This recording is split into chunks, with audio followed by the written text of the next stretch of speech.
From Kino Veterans Memorial Stadium in Tucson, Arizona, this is the Sunbelt College Baseball Summer League featured game. Hello, this is Alan Scott along with John Lawless to webcast the soon-to-start game between the Cochise Stars and the old Pueblo Kings. We are in what is basically the third round of 4 in the Sunbelt College League. That is, the teams have met 2 times before. The Kings and the Stars have split, the Kings winning the first 14-3, and the Stars capturing the second meeting 9-4. In the first game, it was the hitting of shortstop Angel Ferris and a trio of pitchers that turned the trick.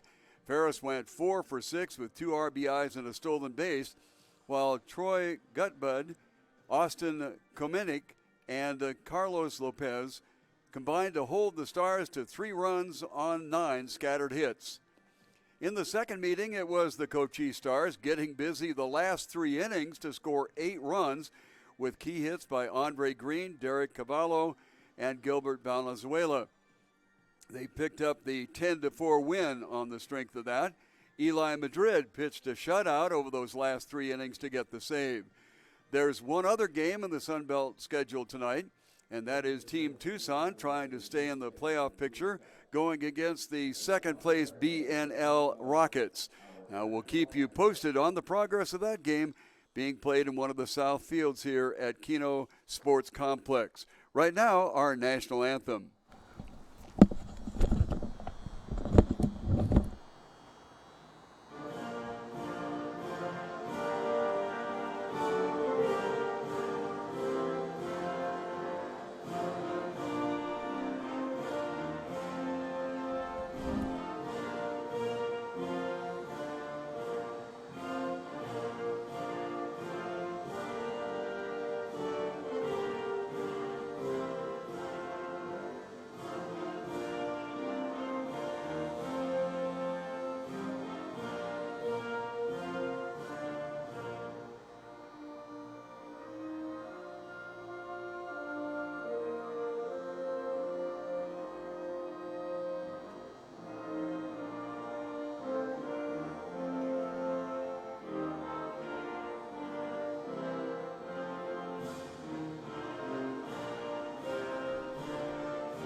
On a toasty, warm day today in Tucson, Arizona, we went to the 104 mark, so it's still pretty warm here in Tucson, Arizona, as it generally is during this time of the year.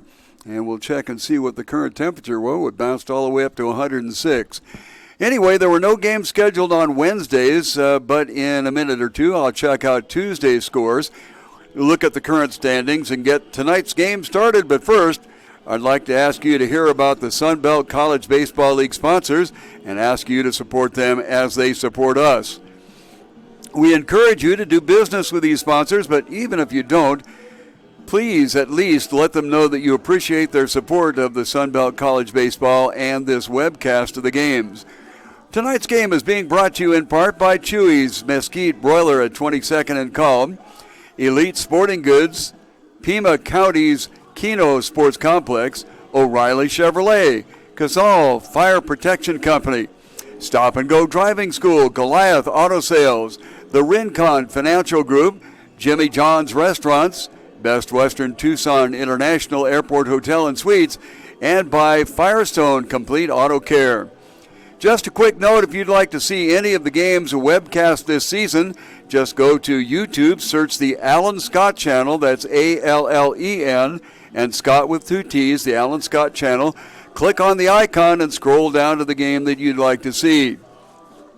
As I mentioned, we're about ready to see the game between the Cochise Stars, 10-5 on the season, and the old Pueblo Kings, 5-11. The other game scheduled, the Team Tucson is playing the BNL Rockets. Looking at the standings very quickly, the Aztecs 14-3 are 2.5 games in front of the BNL Rockets. Then a half game back of that, the Cochise Stars, and then Team Tucson. Then we fall off a little bit to 8.5 back, the old Pueblo Kings that we're seeing here tonight, Tucson champs, and the Rincon Knights. And we will check out more action here as we move along at Kino Veterans Memorial Stadium. We're about ready to get underway. And stepping in there be the first batter for the Cochise Stars, the visiting team tonight, will be Andre Green. Andre is the second baseman tonight. The first pitch from Philip Hindus is outside for a ball. The second hitter will be number 13, Marcus Mendez, who is the extra hitter tonight. Next pitch misses inside, and 2-0 is the count. And the third scheduled hitter is Derek Cavallo, who is the catcher this evening. Now, when we first start off here, first and second are in the sun at the knees for a called strike, 2-1, as is the right fielder. Now, the center fielder, who is Kyle Rivera, is in the sun, but he is looking away from it. Swung on outside corner and missed, and the count goes to 2-2. So he doesn't have nearly as much trouble with the sun as the right fielder Cameron Kroger would have, or the second baseman Kaminick, or the first baseman Shane Shepard. Strikeout, first strikeout of the ball game, and the first strikeout for Philip Hindus. Marcus Mendez is the hitter. Marcus, number 13 on his uniform, and he steps in there for the Cochise Stars. In the stadium, he is batting .259. Now, he may do a better job out in the south fields at some time or another, but unfortunately we've had a horrible time connecting with our electronic scoring in the stadium and also with what's going on the outer side. 1-1 count.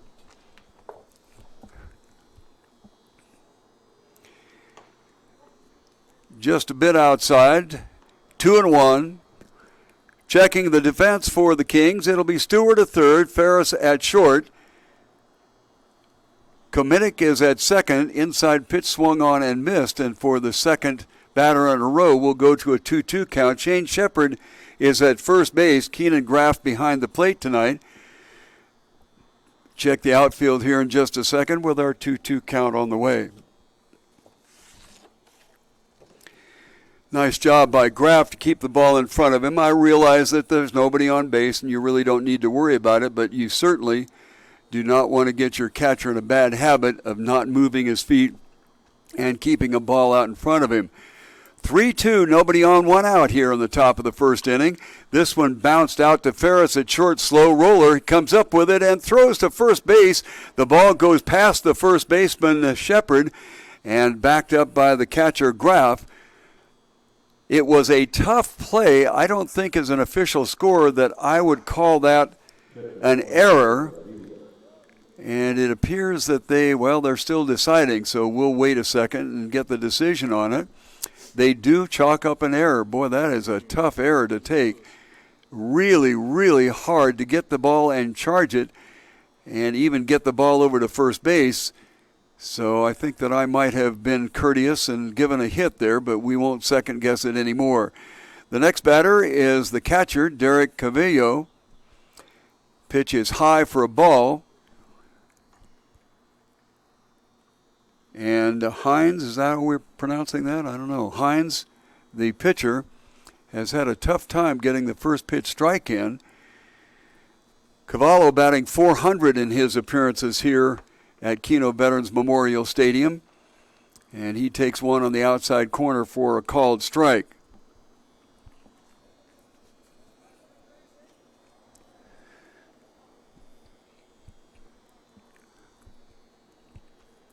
Cavallo goes to Hibbing Community College.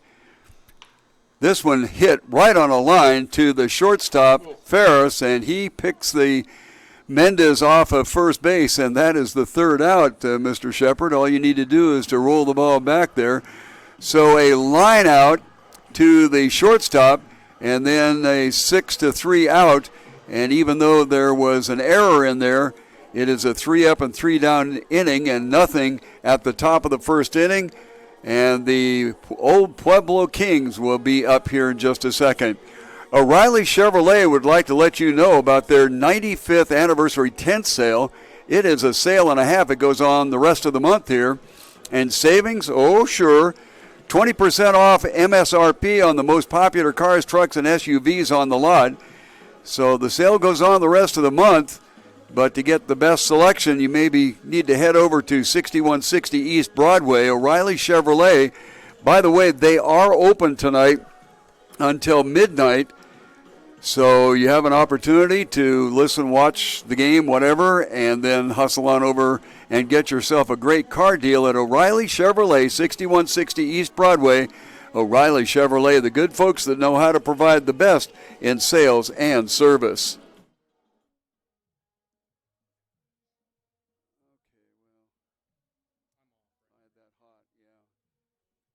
O'Reilly Chevrolet, and we look up here and we see that there were 8 people, so we go like that, and everybody's happy. Now we're going to go to Chewy's. Every half inning, yeah. I just rotate this around. They're not real good about getting new stuff to me. I had to call O'Reilly Chevrolet today to say, hey, what do you got? And go like this, and then you need to remember to turn the book over. And 0-0 up here, and this book goes over there. And we go to the Kings. And Kyle Rivera, 13. 235. 15 is 405. Escariga is 323.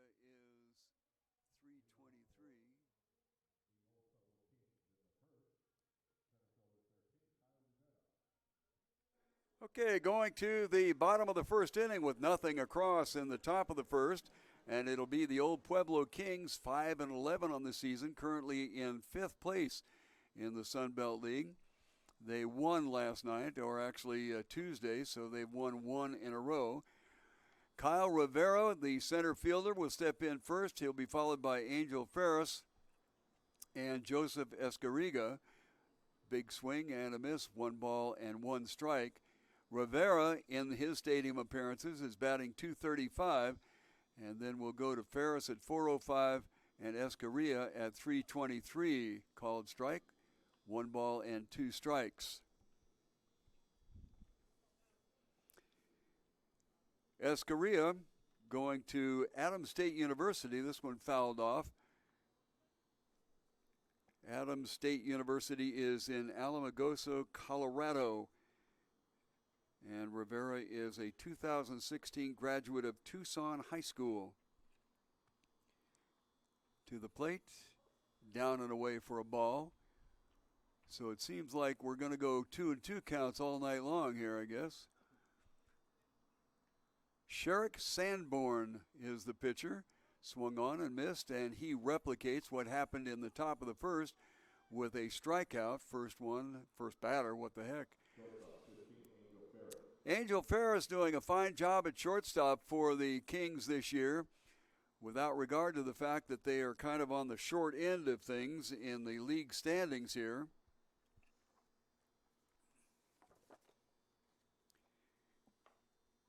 Up and away for a ball.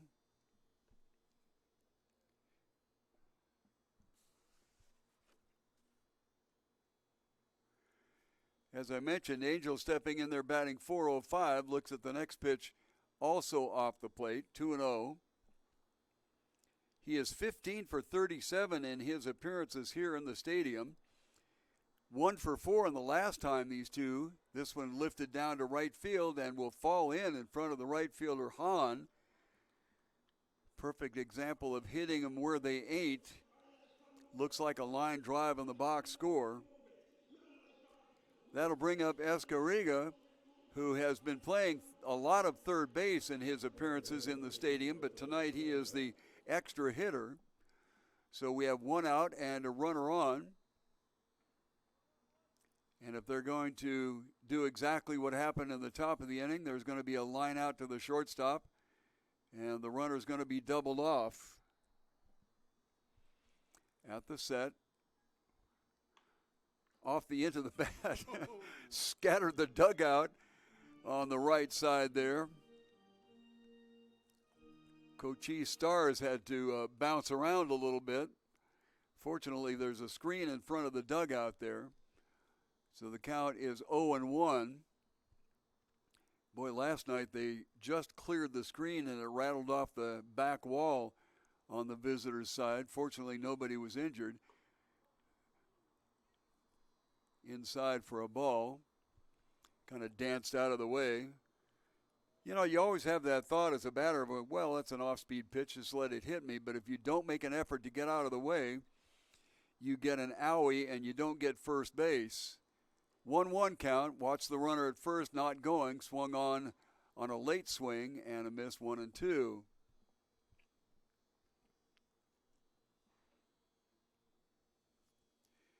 Escariga, the last time these two teams played, was 3 for 4, and before that he was 2 for 5. So he is 5 for 9 on the season against the Cochise Stars. This one fouled off to the right side. So we'll keep the count at 1-2. The right fielder, Hahn, is in the shadows now as the sun begins to go behind the superstructure of the stadium. We are facing northeast. The runner goes and the ball is fouled off. So we'll go to the sixth pitch of the at-bat with the count remaining 1-2. Our perspective is northeast. Down the left field line would be west side, and then out to left field would be north. Right field would be east. The airport, where they have 106 degrees at game time, is to our right and about 4 or 5 miles away, so we would assume that the temperature is somewhat similar here. On the knees at the outside corner for a called strike. Strikeout looking, second out of the inning, second strikeout of the inning for Sanborn, and that will bring up Charles Stewart. Stewart batting a hefty .321 here in the stadium. We make that distinction about stadium and elsewhere because unfortunately we've had some problems with our electronic scorekeeping. Computers wonderful when they work. This one fouled off to the right side and it'll reach the seats. See the outline of the mountains behind the stadium here. Those are the Catalina Mountains. Down the right field and left field foul lines, 340. Straight away right and left field, 375. This one way outside, and a 1-1. Did he call that a strike? Oops. Excuse me. Well, they do have a bit of an expanded strike zone anyway to continue the thought. In the alleys, 390, and straight away, 405. This one belted right at the first baseman, Santa Cruz, and he reaches up and grabs it, and that will end the inning with nothing across. So after one full inning of play, we have nobody scoring as yet, and we'd like to ask you, when you want to have really good Tex-Mex cuisine, go to Chuy's Mesquite Broiler at 22nd Street and Calm.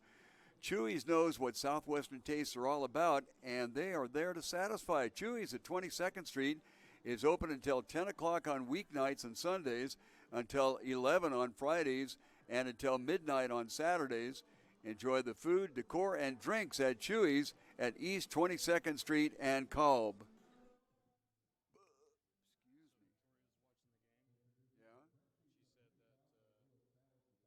sounded like your volume dropped, or it's just at a decent level with it all the way, our TV all the way turned up. She can kind of Just barely hear it, huh? That's why I was turning this just up a little bit. Yeah, that's fine. I don't know what to do about that, quite frankly. I'm asking her next inning when I turn it up.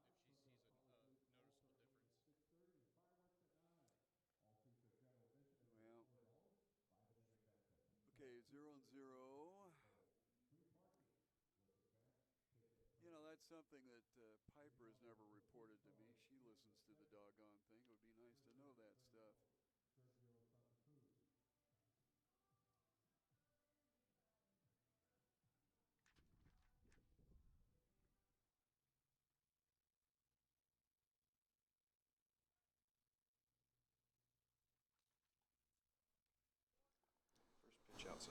We are off to the top of the second inning, and the batter will be the first baseman, Sergio Santa Cruz.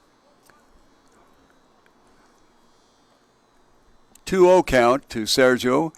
How many times does it happen that somebody makes a nice play in the field and they are in the next three batters that are going to be up there? It just is amazing how often that happens.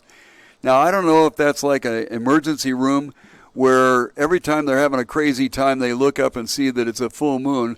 3-1 is the count now. So they attribute every weird night to being a full moon night, whether it is or not. So maybe that's what it is, that we just know the name and they happen to come up. High bouncer up the middle. Across to get it is Ferris, and he throws him out at first base. First out of the top of the second inning. Nothing across here.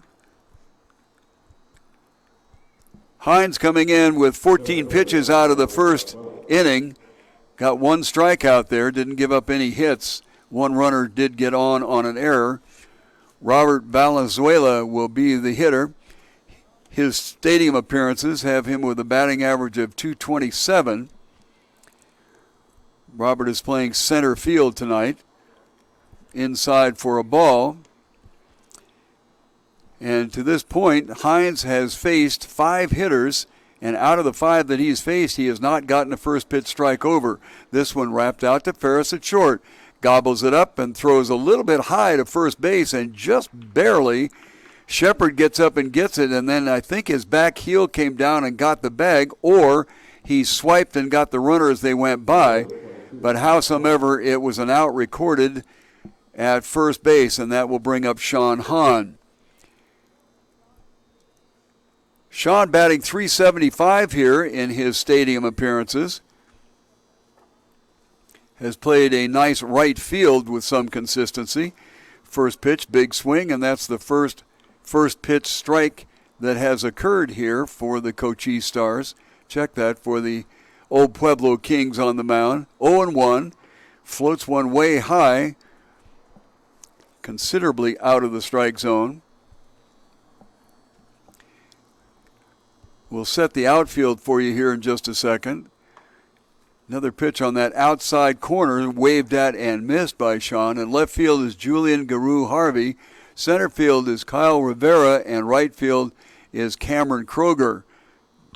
This one hit down towards the first baseman. Shepard gets down on his prayer bones and gathers it up and records the out himself. So, second inning in a row that we've had 3 up and 3 down, so nothing across in the top of the second for the Cochise Stars, and after 1.5, we have nothing on the board. Elite Sporting Goods is a store specializing in equipment and uniforms for all sports. They also do company and school uniforms as well. There's a full range of services, including silk screening, embroidery, heat press, custom printing, banners, and more. Elite Sporting Goods is over there on South Campbell at 3640. Stop by, call, or find them on the web. Elite Sporting Goods.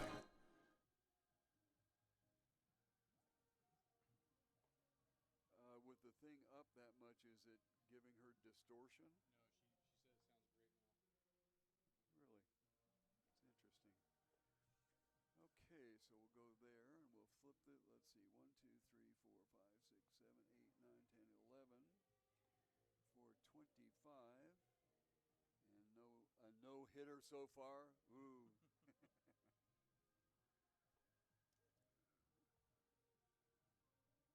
Do you want to do 4, 5, and 6, or okay, cool.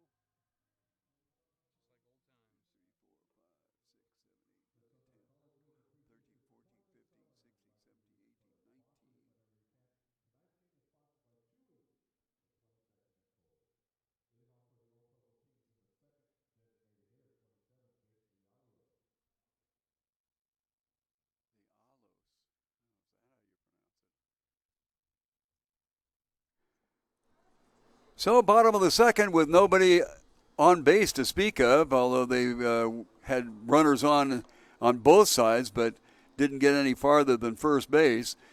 The designated hitter, Jake Lialos, is up there, and the first pitch to him is a ball, and then comes back with a strike, 1-1.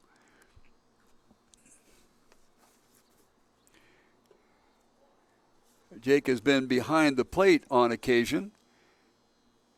And in the stadium, batting average of .214, 2-1 count to him as Sanborn comes to the plate, catches the outside corner for a called strike, and will even it up at 2-2. Both teams with base runners in the first inning, but that was all. Tried to go for that kill pitch on the outside corner with a fastball and missed.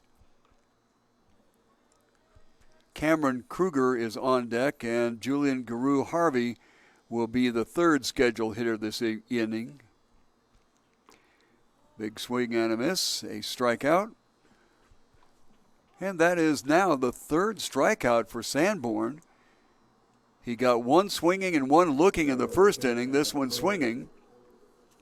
Cameron Kroger stepping in there, batting .333 in the stadium.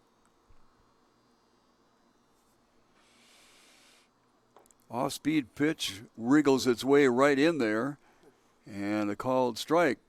Rather shallow in right field is Sean Hahn. Inside corner, and Kroger finds himself down 0-2.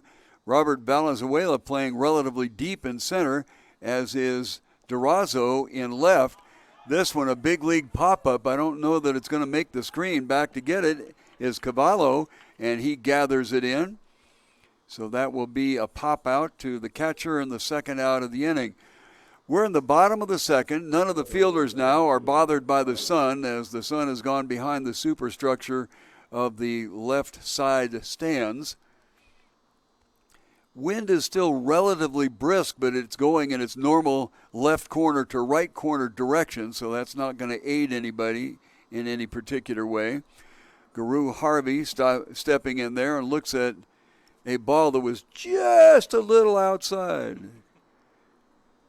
Just so happened I didn't have anything earth-shattering to do today. Ground ball sharply hit out to Green, and Green over to the first, and we will have another 1-2-3 inning. So after two full innings of play, nothing across on either side. The regulation number of hitters for the Cochise Stars and one extra hitter here for the old Pueblo Kings, but nothing has been generated to this point. It needs to be Kino Veterans Memorial Stadium on the 4th of July. Listen to this. Are you ready? Spectacular fireworks show following an all-star 7-inning baseball game that starts at 6:30, but the gates open at 5. And they open to dollar hot dogs, giveaways, a kids' fun zone, games, music, and much more. And all of this for just $4 plus if you buy a ticket here at the stadium or at the Kino Sports Complex office or at Pizza Hut, Food City, or the Cactus Bowling Alley. You get free parking along with your admission. Kino Veterans Memorial Stadium, 4th of July. Gates open at 5. Game starts at 6:30. We're going to guess that fireworks will be somewhere around 9 o'clock. You're welcome to be here. In fact, you're encouraged to be here because the Pima County puts on one outstanding fireworks show.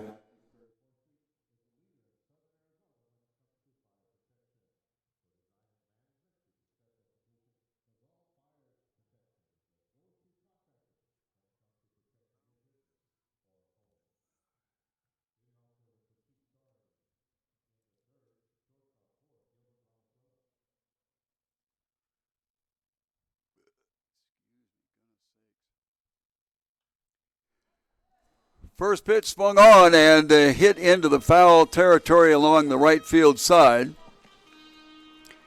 Philip Hines out there with his third inning of work now, 25 pitches through 2, and he has faced only 6 hitters. Ball into the dirt to Gilbert Valenzuela. Valenzuela is the shortstop tonight. And Gilbert has hit one out of here this season. This one a late swing down to first. Shepard getting a lot of business tonight. This is the second time in a row that he has had an unassisted put out at first base. Valenzuela, this is Gilbert, so I better get the right name here. This is Valenzuela the third, batting .450 in the stadium. And he cranked one over the berm just shy of the scoreboard out there. That'll bring up Juan Duarzo into the dirt and kind of squirts away from Graff, the catcher. Haven't seen much of Juan, kind of a late addition to what's going on. And we have not seen him in the stadium here, nor does he have a base hit here. Kind of a half swing, got rung up for it, and the count goes 1-1. Lights are on here at Kino Veterans Memorial Stadium, but really haven't taken over that much. This one down in the dirt. And 2-1 will be the count. Martin Castillas is the next scheduled hitter. Pounded towards the third baseman, Stewart, up with it and across. So that will be 6 outs in a row. Third baseman number 5, Martin Casillas.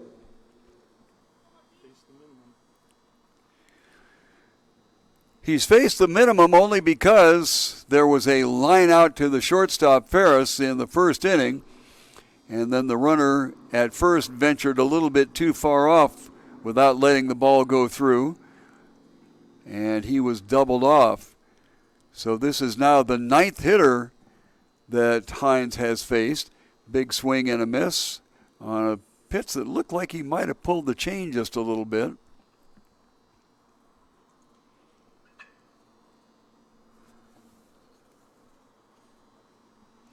Castillas in his stadium appearances, 154. This one fouled off to the right side. John Diebel will be the designated hitter, and he is in the 10th spot. If you're new with us here, I mentioned that we do have 10 hitters. A little bit of a late swing and an 0-2 count now against Martin. Martin is playing third base. Well, I must have, the foul ball. My goodness sakes, what's the matter with me? That's a strikeout. And the third out of the inning. And it is the second strikeout recorded by Hines. So the top of the third, we've got donuts in both holes there. And after 2.5, nobody has nada. Casal has been the leader in all aspects of fire protection since 1982. Casal Fire Protection Company serves both home and business locations by providing design, planning, and management of your fire protection needs. Casal has an extensive knowledge of fire protection and works hard to keep their fine reputation. Look online to find Casal Fire Protection, first in quality, serving the public with pride.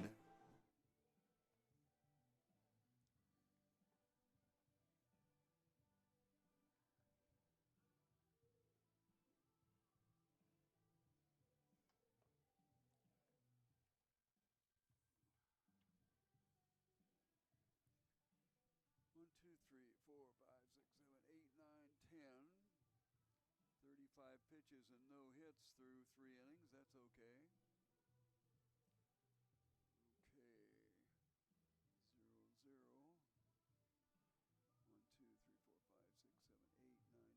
So he has 11. So that's 30 pitches.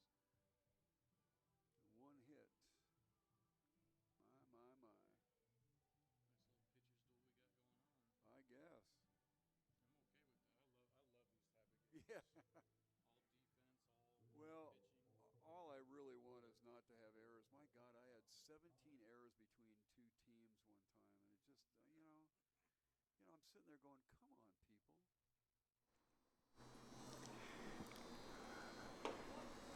First pitch on the knees to start the bottom of the third inning for Austin Kamenick. He's playing second base tonight. So a first pitch called strike, and the second one pretty much in the same spot. So right away, Austin is in the hole, 0-2. Although he has a very robust batting average here in the stadium, .435, fouls the next pitch off to the screen. Kamenick will be followed by Shane Shepard. Shane has been one busy fella down there at first base, not only with the putouts, swinging strikeout. And that is the 4th strikeout here in just 3 innings for Sanborn. So he is on a roll with that one. Shane has a couple of unassisted outs. He's got like 3 ground balls that were thrown to him for putouts. So this is why first basemen lead the league in putouts every year. Inside corner misses. Shane not faring quite so well at the bat here in the stadium. .250 is his stadium batting average. Just misses inside. Keenan Graff, the catcher, will be up, and next up, big swing and gets nothing but air. Normally in this league, they have a courtesy runner for the catchers. One of the things that they concentrate on in the league is to try to move the ball game along swiftly. Inside corner, called strike, and we'll go out at 2-2.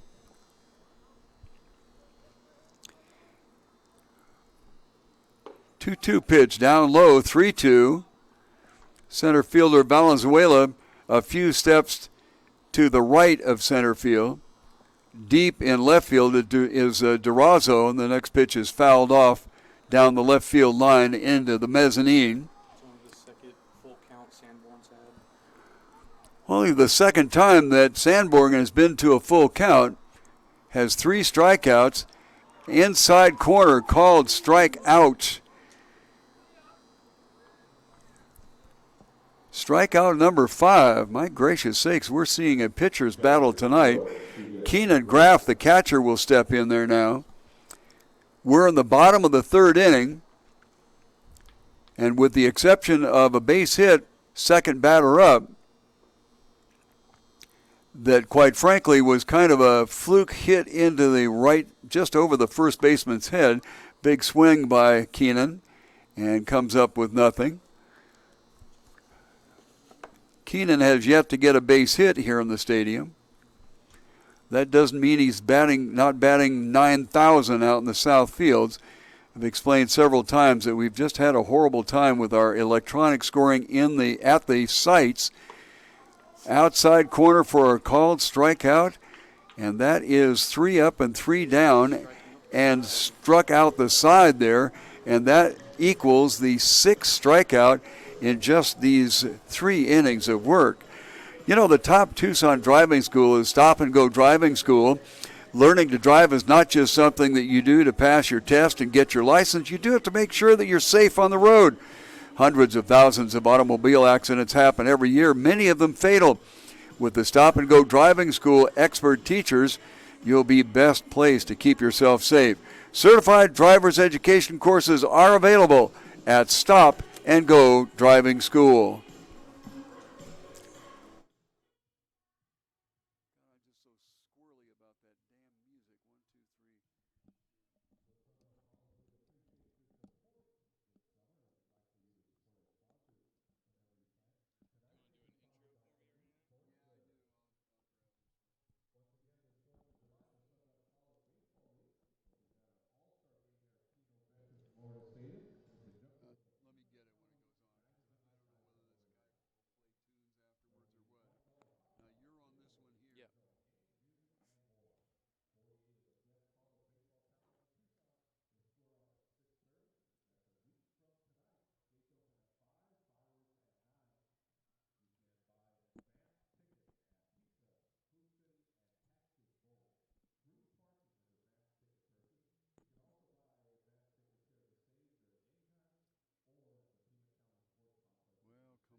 Well, I'm joined by my old broadcast partner, not old in age, but maybe I ought to say prior. Here's John Lawless for innings 4, 5, and 6. John?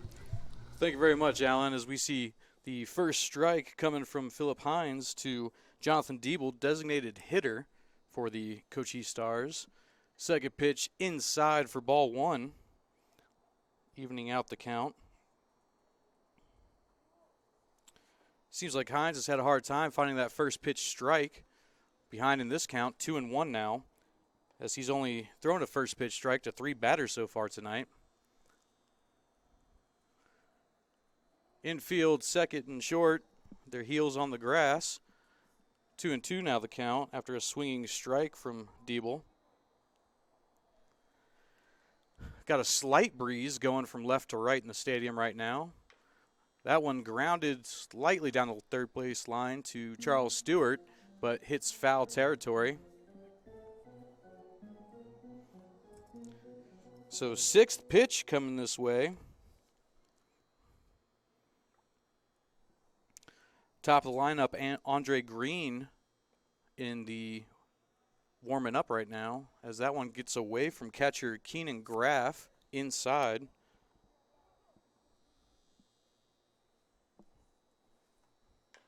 That one swung and high hopped to the third baseman. Stewart hustles it over the first baseman, who can't pick it off out of the ground.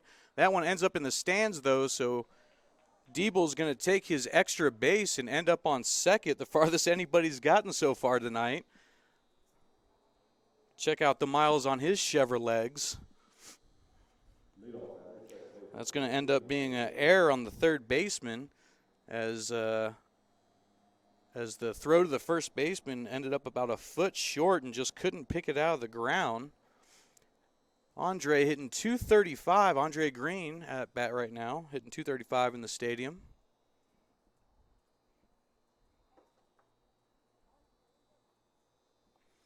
With a runner in scoring position, we'll see what the Stars can do here.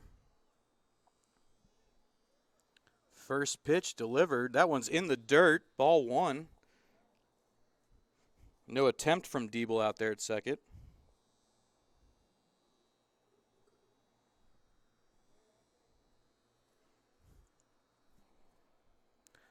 Hines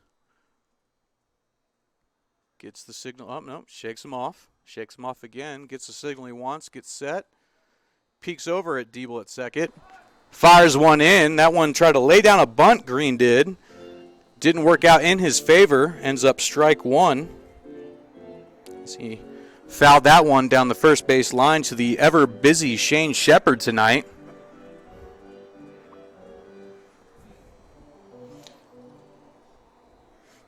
Second inning alone, Shepard saw the ball all three outs, two of them from Vargas and one unassisted. He comes in to play bunt defense, second baseman shading him. As that ball comes inside again. So 2-1's the count.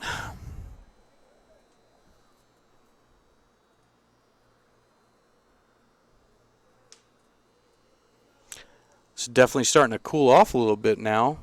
Got the sun going over the mountains. Oh, almost a pickoff attempt there at second, but safe as the runner Diebel was able to get his hand under there. A little high of a pickoff attempt from Hines, and Ferris, had to kind of reach out and then drop the glove.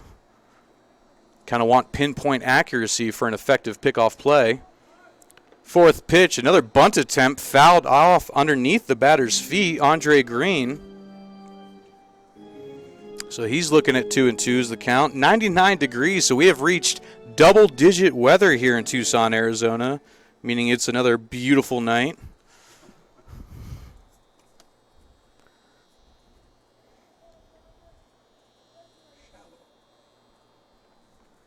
Cameron Kroger playing extremely shallow for right field right now.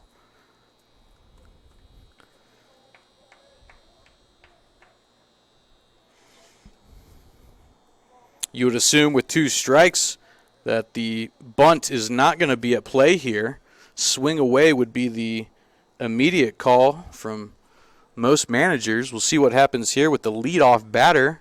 He swings away, and that one goes over the head of Austin Komenick. The center fielder, Kyle Rivera, is chasing it down as Diebel comes around to score. It's a double, already getting moved into a stand-up triple for the leadoff man, Andre Green. That's an RBI triple, knocking in one run to take the lead here in the top of the fourth inning. After two bunt attempts, most guys, you see them end up pulling the ball because they've been holding the bat out there long enough. But no, he floats one right over the second baseman's head and gets one down over there in shallow right center. The next batter, Marcus Mendez fouls one straight back over the netting. Marcus hitting .259 at Kino Stadium. Finds himself behind in the count. He's had only 2 hits versus the Kings. 2 out of 4, I'm sorry. Second pitch, he fouls this one off along the right side into the stands. So looking at an 0-2 count already.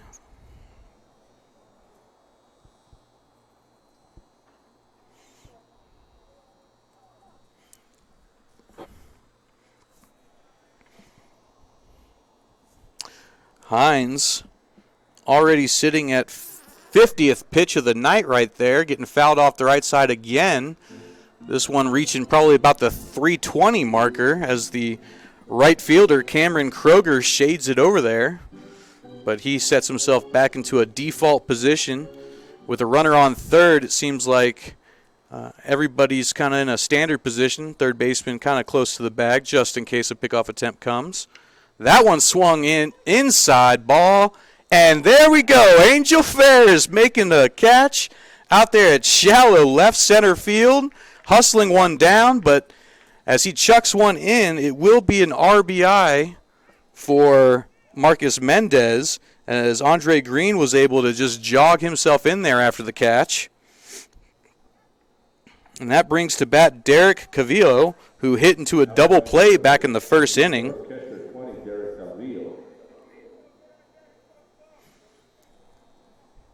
Seems like Angel Ferris out there at shortstop is doing a wonderful job tonight defensively. We've seen him vacuum up quite a few balls and chase one down there. That ball finds that outside lower corner, strike one to Derek Calvillo.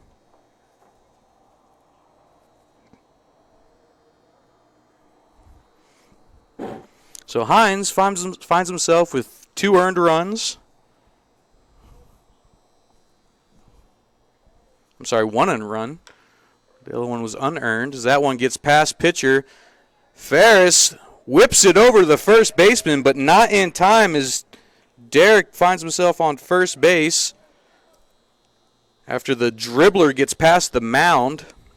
First baseman 34, Sergio. Bringing up Sergio Santa Cruz, first baseman for the Stars.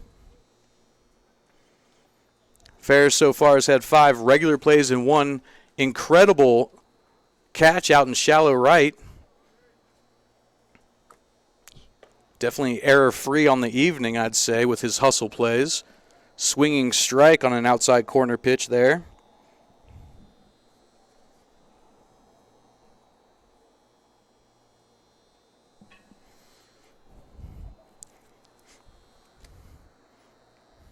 Ooh. The lefty looks at that one well outside. Santa Cruz only hitting .222 in the stadium right now.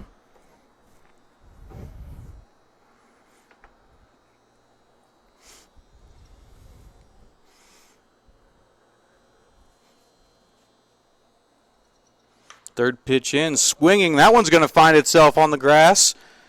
Moving a runner from first to second. So now we got runners on first and second with Robert Valenzuela, number 11, playing center field tonight, coming up to bat with a runner in scoring position.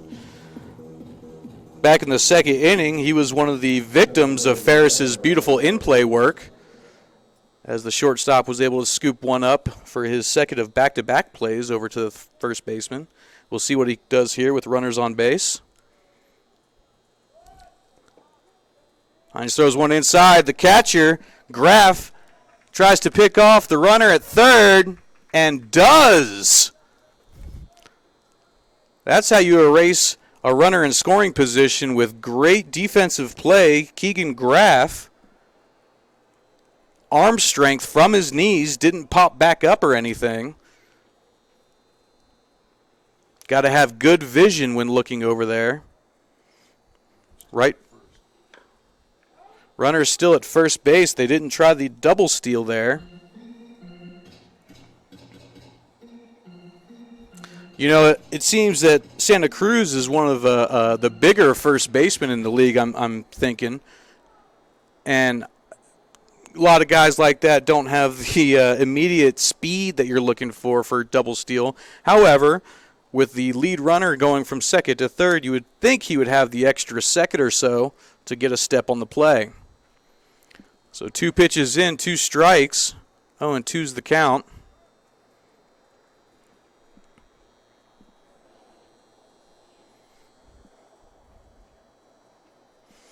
Hines still only giving up 3 hits through 4 innings, or 3 2/3 so far. That one in the dirt for ball 1.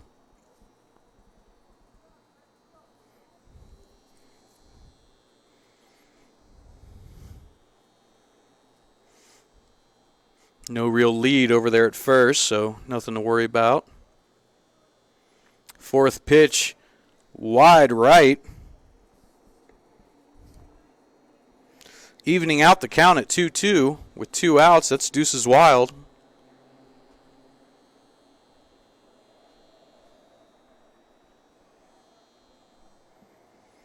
Sean Hahn on deck. This one gets away, and that will give plenty of time to Santa Cruz to go over to second base on the wild pitch.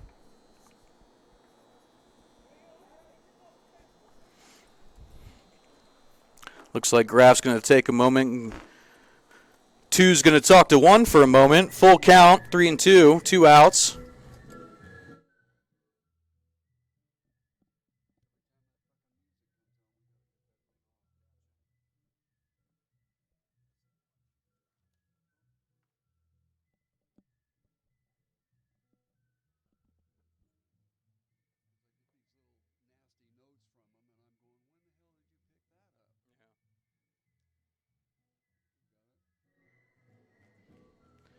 And now we're back. Seems the meeting went well. Everybody seemed to agree that the pitch is going to stay out there with nobody warming up right now. So full count still, 3-2, 2 outs. See if Santa Cruz wants to give it a little bit more of a lead off than usual. As this one gets driven straight up the middle in between short and second.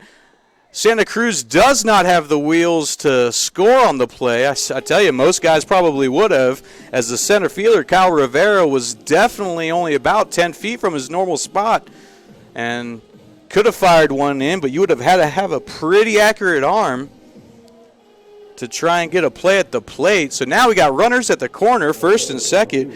Sean Hahn, the right fielder, hitting .375 in the stadium. That is nothing to sneeze at.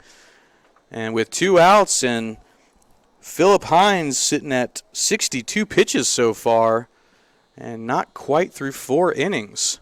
First pitch to him, that one is sailed wide right and into the 5th row of the stands.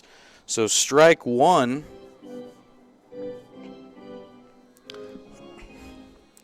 We'll see what happens here. Got the second baseman playing inside a little bit. Shortstop and everybody else fairly at normal positioning. Pickoff attempt at first, late. Quick head first slide for Robert Valenzuela.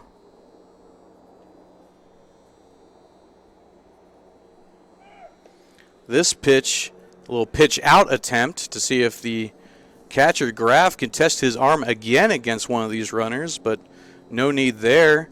We see a gaggle of pitchers, it looks like, going out into the bullpen.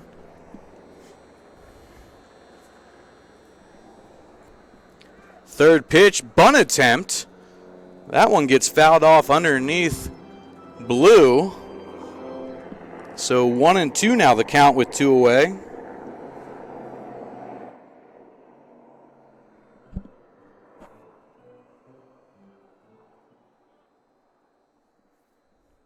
Wind up, steal attempt. Pitcher's going to easily get the runner in a pickle attempt here.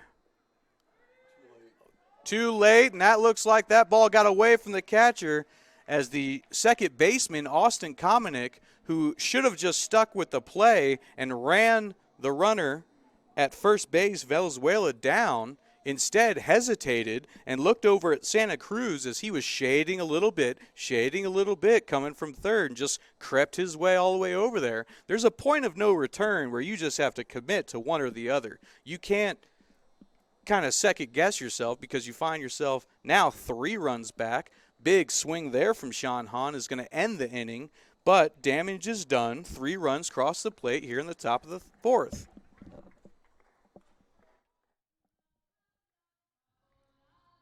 Say, come see the difference at Goliath Auto Sales. They're the no-pressure used car dealership at 5170 North La Cholla Boulevard in Tucson. One of their customers, John, was kind enough to send in a letter, and quoting from that letter, "It was the most painless deal I ever had buying a car. I would highly recommend Goliath Auto Sales. For value price, affordable vehicles, make sure that you check out Goliath Auto Sales."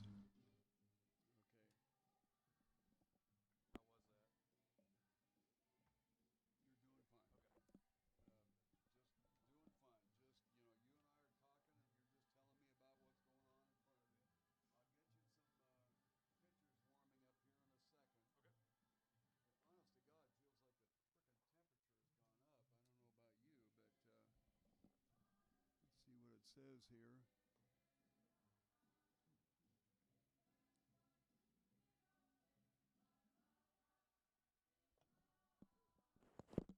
Well, anytime you're ready here, dude. Well, it's gone down to 97, but that's at the airport. I'm kind of thinking that maybe here it's a little. And here we go, bottom of the 4th inning. As we were saying before, it looks like the Stars found themselves with a good lead there. 3 runs crossed the plate. The third one being a little bit of a mistake during a pickle attempt from Austin Kamenick. Just hesitated for a quick second with the runner at first base and was not able to gun down Santa Cruz at the plate. Sherrick Sanborn fires one in. This one's going to get down in shallow left center. Julian Giroux Harvey gathers it up and gets it into the second baseman quick enough to just hinder the damage to just a single. So first pitch swinging, Kyle Rivera gets a knock.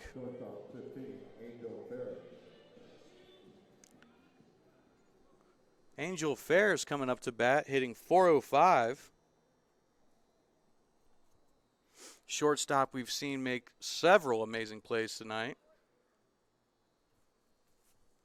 First pitch he sees. Inside, but he swings anyway and gets the handle on the bat. Center fielder Kyle Rivera is able to run it down, and he's going to double up the runner at first. Nobody thought he had that kind of range coming out there, but he easily scoops that one in. And the runner, Kyle Rivera, was already touching a heel on second base and ready to turn for third. So the double play from Kyle Rivera puts Sanborn 3 pitches into this inning with 2 away. That pitch, strike 1 to Joseph Escarcega, the extra hitter in this lineup. There are 10 batters in the lineups in this league. Warming up right now is Nathan Delahunty. Second pitch strike, so 0-2.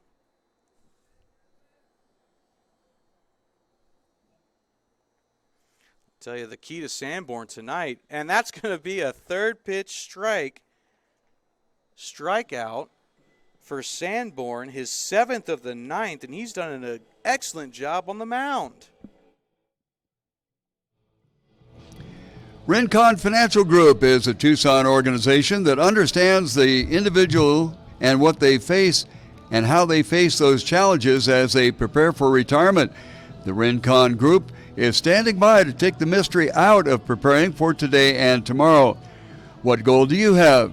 Retirement preparation, college savings, maybe estate strategy? Well, the personalized services of the Rincon Financial Group is ready to focus on your needs, wants, and financial goals. The Rincon Financial Group.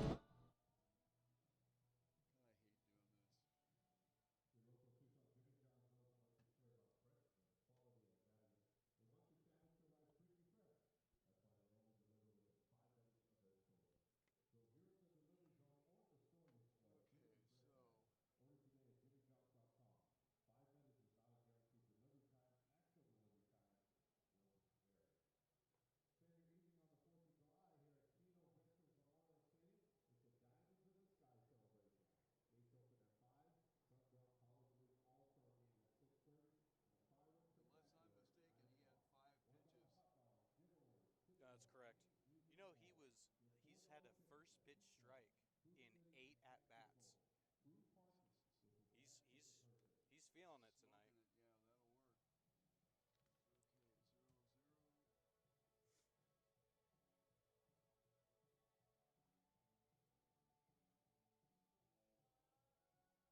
You have 3 strikeouts for Hines, right? 62 pitches.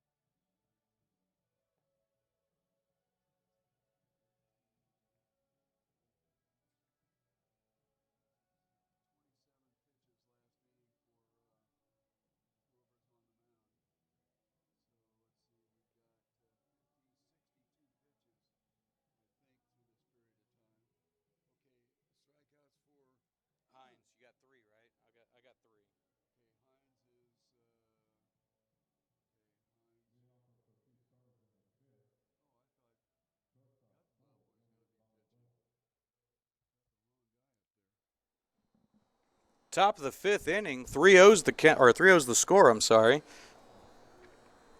First pitch from Philip Hines is straight to Angel Ferris, and we're going to see the age-old 6-3 play here, as we've seen on 3 separate occasions tonight already. So first pitch swinging seems to be the theme of the last inning and a half now, with Juan Duarzo coming up to bat.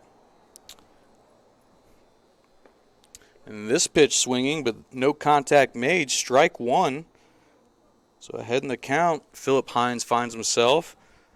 We haven't said that too many times tonight. Seems like he's been in trouble too often than not. That one outside, 1-1.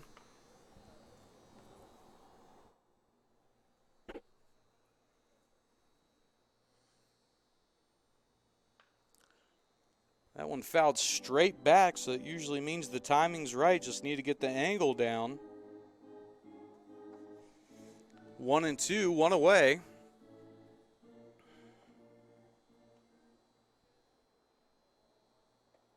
And that's going to be the 4th strikeout of the night for Philip Hines, as Juan Duarzo goes down swinging, bringing up Martin Casillas with 2 away already. Casillas, a strikeout victim back in the 3rd inning.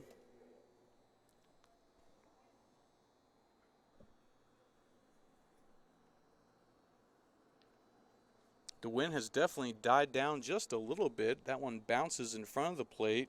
0-1's the count. I'm sorry, 1-0's the count.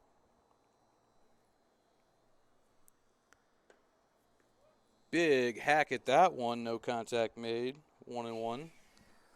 Felt the breeze back here.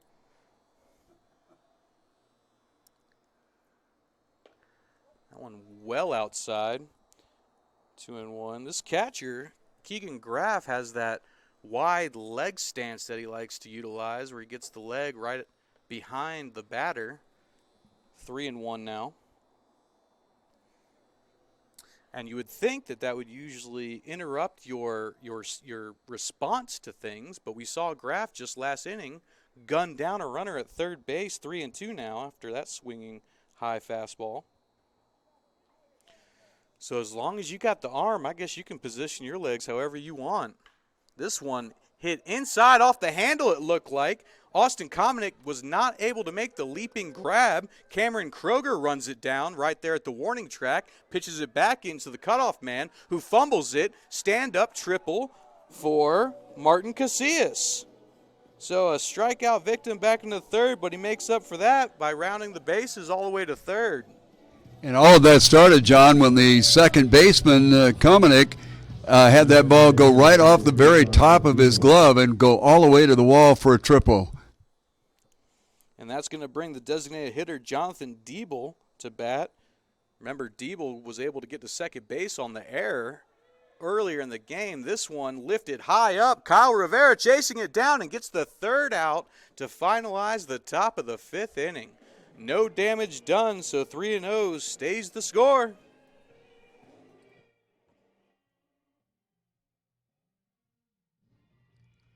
Your Jimmy John's restaurant locations in and around the Tucson area know how much that you care about freshness. That's why they spend hours in preparation every day just to make your sandwich as quickly as possible. You get the freshest breads, all natural meats, and hand-sliced veggies every time. Stop by the store, or if it's more convenient, order online at jimmyjohns.com.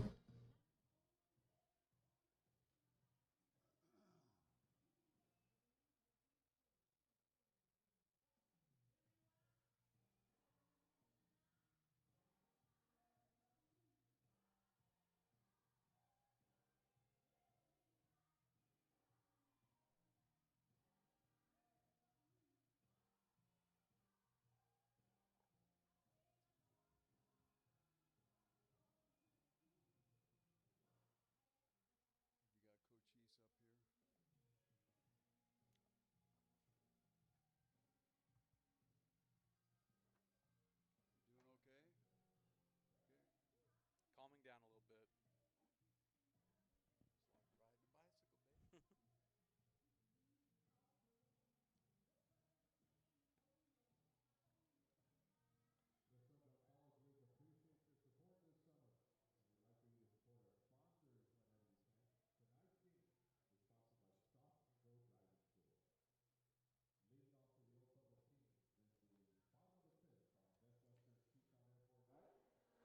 And here we go with the bottom of the 5th inning. We got Charles Stewart, third baseman, at bat. Stewart lined out to first baseman Santa Cruz back in the 1st inning. And with the way Sanborn's been pitching, he hasn't had to worry about coming up all the way until the bottom of the 5th now. First pitch strike. That's the 9th time Sanborn has gotten a first pitch strike tonight. That one fouled off, so he's way ahead now, 0-2. We are seeing a masterful position from the pitcher tonight. 7 strikeouts so far, and this one's grounded back out to the pitcher. Got the 1-3.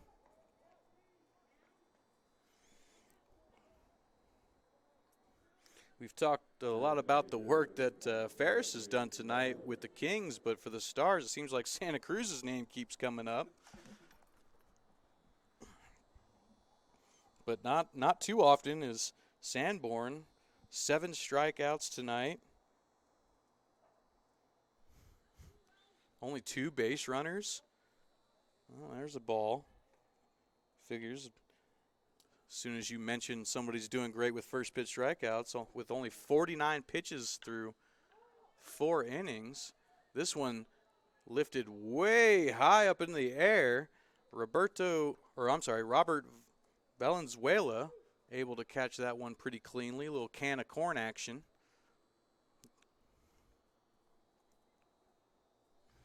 Can of corn by the way of the moon, I think. That one went way up there. So 2 away.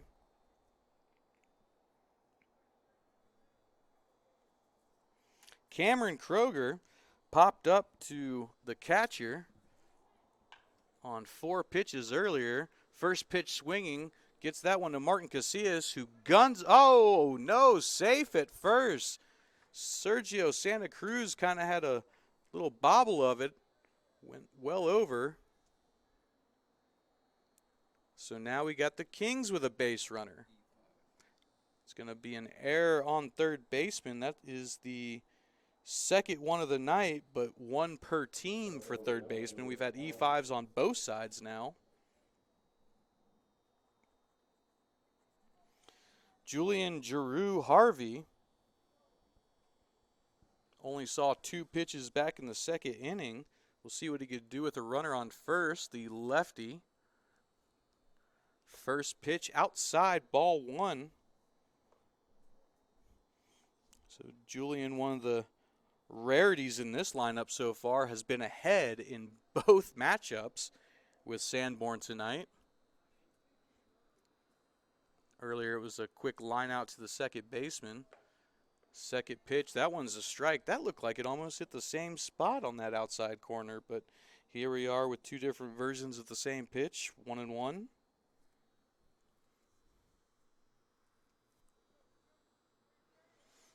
Sanborn sets, gives first baseman a look, fires one in, outside. Stays behind in the count there. 2-1. Breeze is really starting to die down. It looked like the flags in the outfield were whipping a little bit earlier, but Breeze is dying down. Ooh, big swing there. Missed. 2-2-2. Deuces wild here at Kino.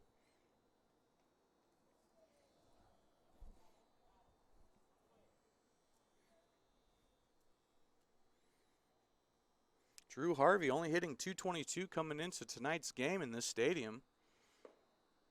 That one well inside. Full count. So 3-2 with 2 outs. We should see that runner at first base. Kroger taking every opportunity to get a head start on the pitcher's delivery. Doesn't have too much of a lead off. Shouldn't need one. That one inside. So we're going to get a runner on first and second.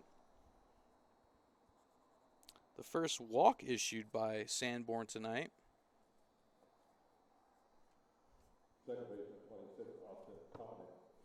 So Austin Kominick comes up to bat. Strikeout victim earlier in the 3rd inning on 4 pitches. Righty on righty action here. Shane Shepard, the first baseman, on deck.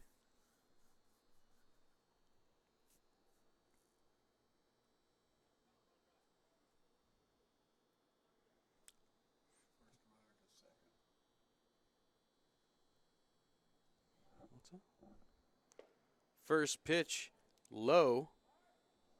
Derek Calvillo asking for a little bit of a meeting on the mound. Hands the ball off pretty quickly. He went out there and said, "Throw strikes." You haven't had an issue with it all the way until now.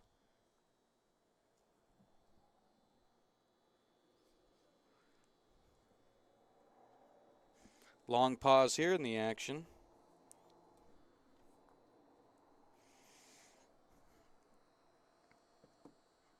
Pitcher veers over to first base. Looks off the runner at second. Brings the heat that time, and Kominick hits one into right field into foul territory. Looked like Hahn had a play on it there for a quick second, but I'm not sure if it actually landed in the dirt or did it land on the railing out there. I'm not quite sure. But Hahn definitely looked like he was going to be in position to make a play. He had range out over there. Well, that wall was kind of rushing hard at him, so maybe he took a half step to slow and didn't quite get there. A little bit of a flinch when you see cement. Yeah, cement. I haven't, cement's undefeated in these battles. I've hardly ever seen anybody lose. That one high up, but Kominick swings and doesn't get much on that one because he swung pretty early. So I don't know if the chain was just pulled a little tight or what, but he looked well ahead of that one. Sanborn still, even with a runner in scoring position, he's throwing strikes. He seems comfortable on the mound. Shakes off the catcher, Calvillo. Gets what he wants. Looks at the man on second. Brings the heat that time, and Kominick not able to withstand it as he looks at a strike 3. And that is Sanborn's 8th strikeout. Best Western Tucson International Airport Hotel and Suites features spacious guest rooms and 2-room suites with an upscale contemporary decor. Guest room amenities include complimentary internet, refrigerator, coffee maker, and in-room safe. Watch premium cable channels on a 42-inch flat-screen HD TV. Now, many rooms have patio doors opening to a very tranquil courtyard. A best place to stay, Best Western Tucson International Airport Hotel and Suites.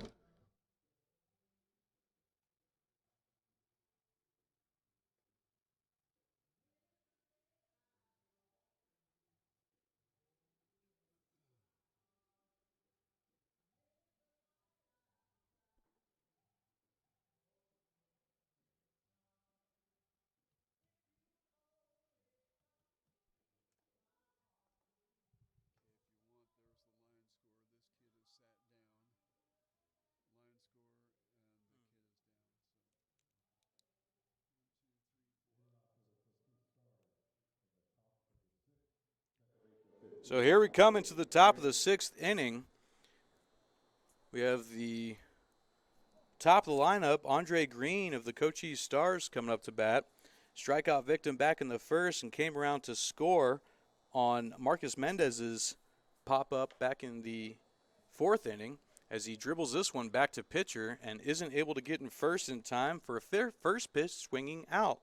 I feel like I've been saying that a lot since the 4th inning. Extra hitter, 13, Marcus Mendez. Marcus Mendez coming up. Sacrifice fly to the shortstop. Well, I guess pop-up sacrifice fly to the shortstop. So he has an RBI credited to him. First pitch he sees is hitting that top inside corner, strike one.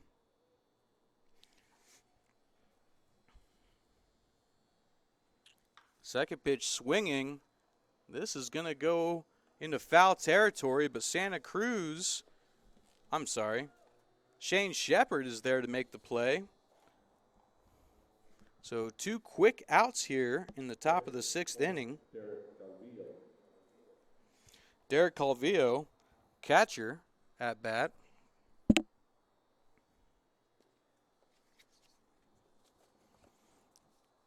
Calvillo, as mentioned earlier, batting .400 in this stadium, and that's going to add to his total as that one gets by Ferris, but more importantly, gets past Julian Giroux Harvey over there all the way to the warning track as he had a bad angle on it and came inside a little bit too low, and that's going to bring in the Alan, you were telling me that they had pinch runners for the catchers.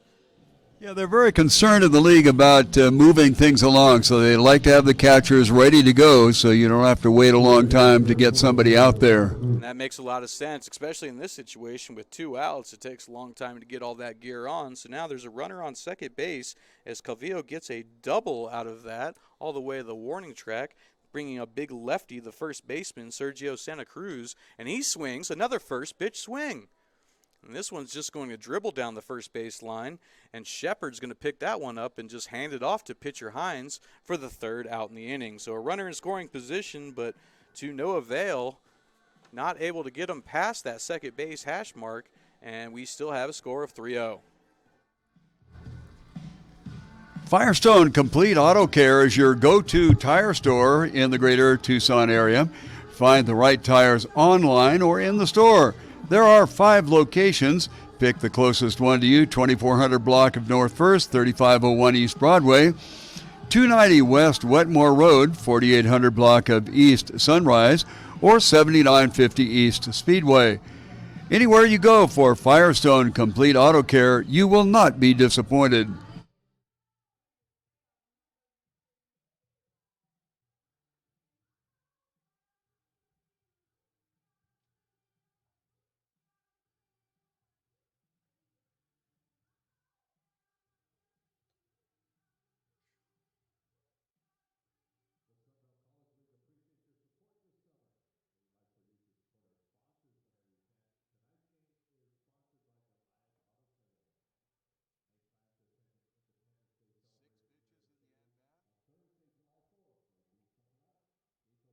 You mean in the inning? Yeah. 83 overall is what I have.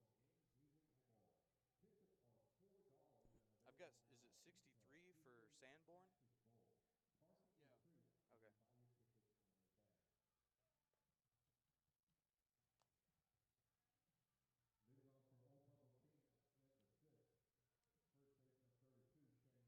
Did you say the bottom of the 5th? It's the bottom of the 6th, right? Bottom of the 6th inning, still a score of 3-0 as Sherrick Sanborn, who has a gem going for him tonight, 8 strikeouts through 5 innings. Only 63 pitches so far. First pitch well inside, though. 1-0. We've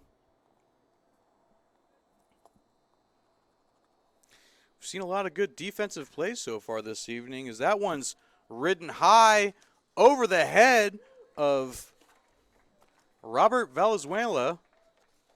That's going to be an easy double for Shane Shepard, the first baseman, the big boy.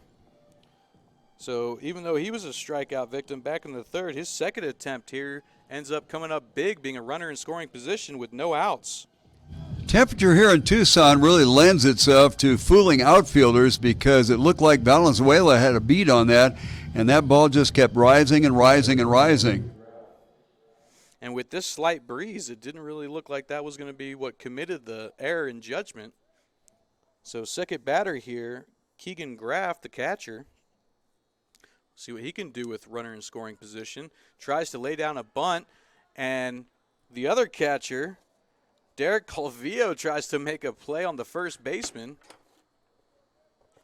over there that kind of got himself a little out of the way on second base. I think he took one extra lean on his lead leg. Sanborn gets the call he wants. Looks the second baseman off. That one high, 2-0. Keegan Graff seems to have a good stance on that bunt. Looked like his whole hand was behind the barrel. See a lot of guys nowadays that wrap their all their fingers and everything around the barrel and just asking for punishment. Third pitch also high. 3-0. I couldn't tell you how many times Sanborn's seen 3-0 tonight. This might be the first. Looking over, I think it is.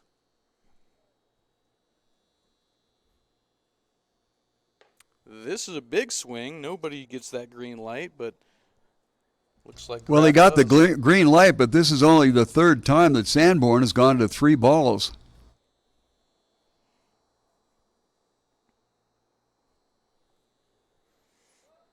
Fifth pitch in, and we're looking at a bunt attempt. The catcher makes a great pop-up play, not able to get the ball delivered to the shortstop in time, though, as that one just kept shading over to his glove shoulder, went right above him. Catcher still made the pop-up play, went off of his gear, and tried to whip it all the way across his body and just didn't have the arm for it. So that popped right in front of the shortstop and went into the outfield.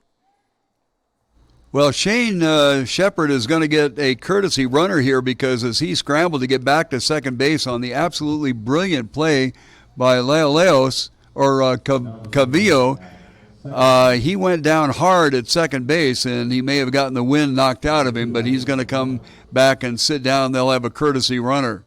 And that brings us to the top of the lineup for the Kings, Kyle Rivera.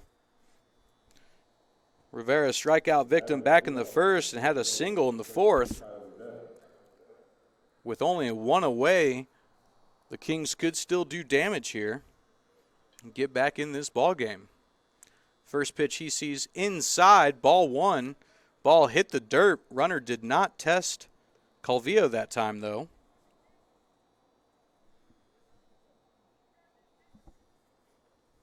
Sanborn, 72 pitches now.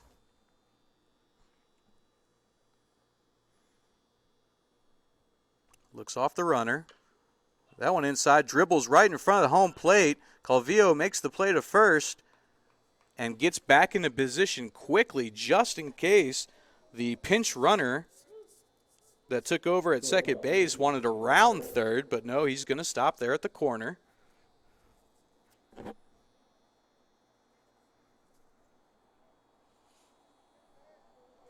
Angel Ferris coming up to bat. He singled in his first at-bat and then popped out to the center fielder back in the fourth. Angel hitting .405 in this stadium, fouls the first one off he sees. So he's behind the count right away, 0-1.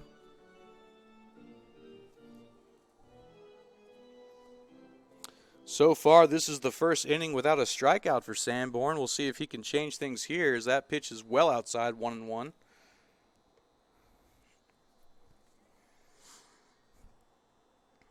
We're seeing some good pitching control tonight, too, with only the one walk issued between both pitchers. As that one's chopped up the middle, gets past a screaming Andre Green, and that's going to be an RBI single, cutting the deficit from 3-0 to 3-1 for the Kings. Angel Fair is the first batter tonight with 2 hits. And Joseph Escarcega, the extra hitter in the lineup, coming up to bat. Back-to-back strikeouts, one looking and one swinging earlier. Joseph hitting .323 here at Kino. Runner on first. Sanborn pitch delivered and outside for ball one.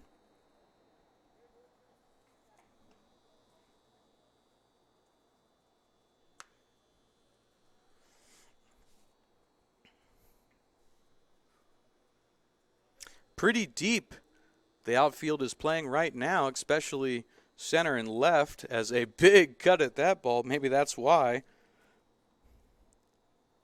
1-1 now the count.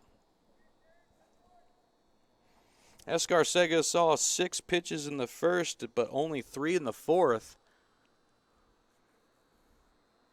And time is called here. Gets back in the box, settles down. Sanborn looks off the runner at first, and he's going. And that ball is going to hit the positioning for the second baseman perfectly. And it looked like Andre Green had to do a little stutter step as he was going to try and tag out the runner. Instead, had to get back to his original position, scoop up that ball, fire it to the first baseman to end the inning and end the damage. 3-1. When you want really good Tex-Mex cuisine, go to Chuy's Mesquite Broiler at East 22nd and Cobb. Chuy's knows what Southwestern tastes are all about, and they are there to satisfy. Chuy's at 22nd Street is open until 10 o'clock weeknights and Sundays, till 11 on Fridays, and until midnight on Saturdays. Enjoy the food, the decor, and the drinks at Chuy's at East 22nd Street and Cobb.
To the 7th inning. First pitch swinging is Robert Valenzuela. He hits it deep to right center field, but getting back there nicely is Rivera.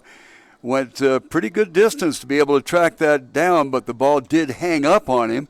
That is contrary to what we saw earlier when a ball hit similarly, just kept rising and rising and rising.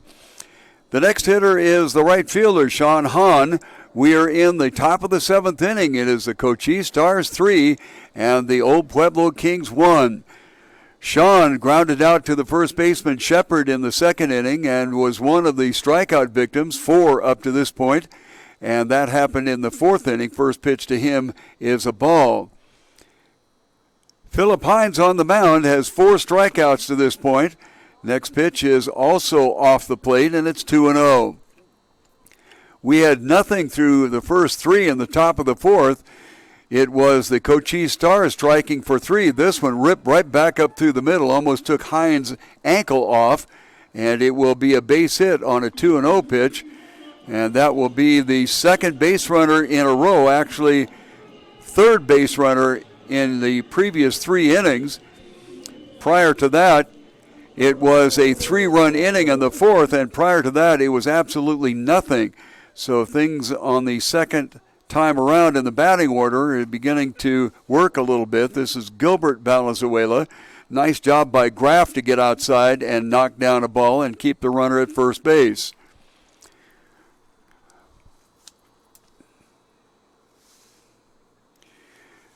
Gilbert, one of the 4 players attending Friends University in Wichita, Kansas. The runner goes. The pitch is swung on as obviously the hit and run was on. 1 ball and 1 strike. Eli Madrid, who did a fine job closing out in one of the games against the Kings, is out warming up in the bullpen. So we'll see how much farther Hines goes. He's done a masterful job to this point. However, he's thrown 83-plus pitches. The ball gets away and rolls down the right field side. Turning and looking is Hahn, and he's going to go all the way around to third base. The throw over there is not in time, and so it'll be a 2-base error. And I believe that they might, well, I have to wait a second. I think that they're going to chalk the error up on the pitcher. That is correct. So a 2-base throwing error puts a runner on third, and the Stars with an opportunity with a runner only 90 feet away to expand their 3-1 lead. The pitch, well, that was not a pitch. It was a throw to first base that got away as Valenzuela comes around and acts like he's going to try to run a squeeze bunt. I think it was possibly, if that was in fact what they were doing, a safety squeeze, because Hahn at third base was not breaking with the pitch. 2 balls and 1 strike. The infield is in. Ball fouled at home plate, and the count will go to 2-2. Gilbert Valenzuela coming into the stadium, batting .450 tonight. He grounded out unassisted to Shepard at first and to Angel Ferris on an infield ground out. But right now the infield is in, and that generally elevates the batter's batting average. Swung on and missed, and that will be the second out of the inning, and a very important one for the Old Pueblo Kings, because now the infield gets to go back with 2 outs. Juan Durazo stepping in there. Juan is 0 for 2 tonight, grounded out to Stewart at third base in the 3rd inning and struck out swinging, one of the 5 strikeout victims to this point by Philip Hines. Throws an off-speed pitch, nice arm action. I'm going to guess that maybe that was a split-finger fastball, although he didn't keep the ball down where it really needs to be. What they do on those split fingers is they bring that ball as far back between the index finger and the middle finger as they can possibly do. Fastball swung on and missed. And so therefore, with the added friction on your hand, you can throw it with the same arm motion, but the ball does not have the same velocity, and all of a sudden the bottom drops out when it gets to home plate. This one fouled off, and boy, that gives pitching coaches nightmares, where you gave a batter a chance to get the bat on the ball with an 0-2 count on. Right fielder Kroger has moved a little bit deeper than he normally does. He generally plays very shallow, and everybody else is probably midway back, and swung on and missed the 2nd strikeout of the inning, and that will be the 6th strikeout for Hines, as nothing is across in the top of the 7th inning, and we go to the bottom of the 7th, 6.5 innings in the books. It's the Cochise Stars 3 and the Old Pueblo Kings 1. Elite Sporting Goods is a store specializing in equipment, uniforms, school uniforms, and also any kind of company printing that you might need to do.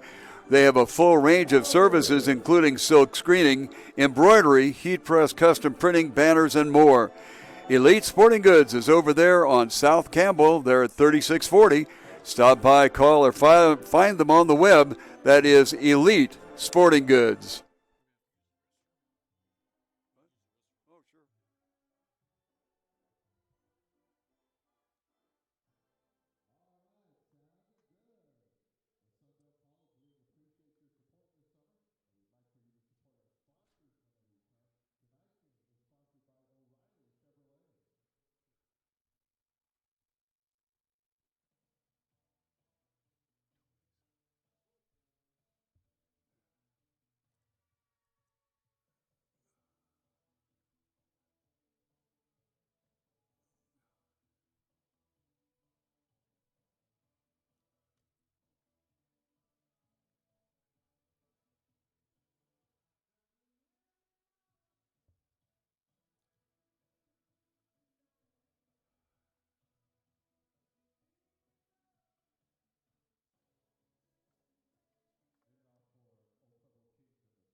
To the bottom of the 7th inning we go as Shedrick Sanborn is doing a masterful job.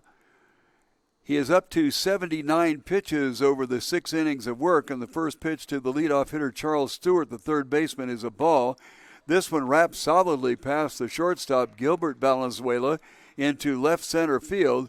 So a opening base runner here. Sanborn sailing along through 5 innings, giving up nothing.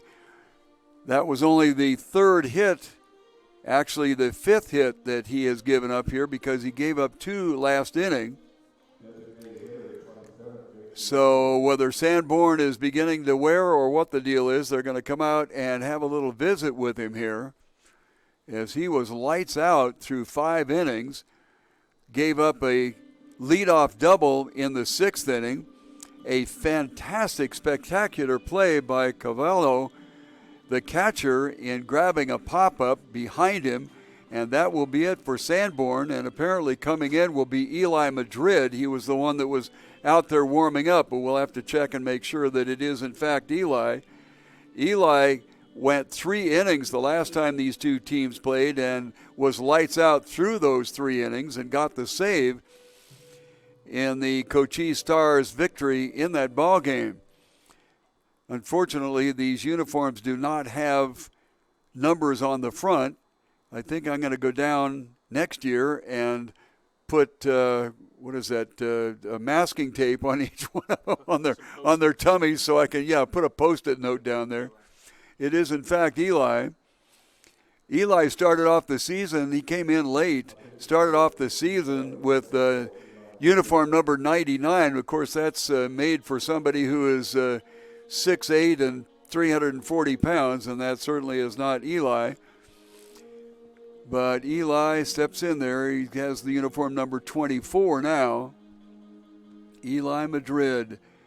Love to give you some numbers on the players here, but as I've mentioned several times before, and believe me, we're looking for another system, but the individual scores at each field, that does a fantastic job, because we can look and see what's going on with the games on the outer fields there. And just as soon as I say that, why, I can't see who's out there. So let's look and see who's playing on the outer field. Team Tucson and the BNL Rockets. So we'll try to type in BNL and see if we come up with something there. We do indeed, and it is the second place BNL Rockets by a score of 3-1 over Team Tucson. That game going in the top of the 6th inning. So warm-up pitches aside, Eli Madrid will step in, and he will face Jake Lialos, who is the designated hitter. Jake is 0 for 2 tonight, struck out swinging in the 2nd inning, and flew out to center fielder Robert Valenzuela in the 5th. So we're in the bottom of the 7th inning with the score Cochise 3 and the Kings 1, and the Kings with a runner on first base and nobody out here in the bottom of the 7th. Cameron Kroger will be the on-deck hitter. Madrid at the set, comes to the base, blasts one past the diving third baseman Casillas and into left field, but because the ball was hit so sharply, Durazzo is able to get over there and get it back in quickly to the infield, and that means that Charlie Stewart has to stop at second base. So they did not get a first or third run there because of the velocity of the ball hit the left field. So a couple of base runners on now, and the Kings have something going, down 3-1 here in the bottom of the 7th. Cameron Kroger got on an error in the last inning and popped out to the catcher in the 2nd inning. Santa Cruz is expecting a bunt. There is one down, but it rolls foul. So strike here, strike one in the 1st inning. See, what's this idiot playing this stuff for? This is ridiculous, and he knows damn well we've had problems because I was in there talking about it. Come on, you dick.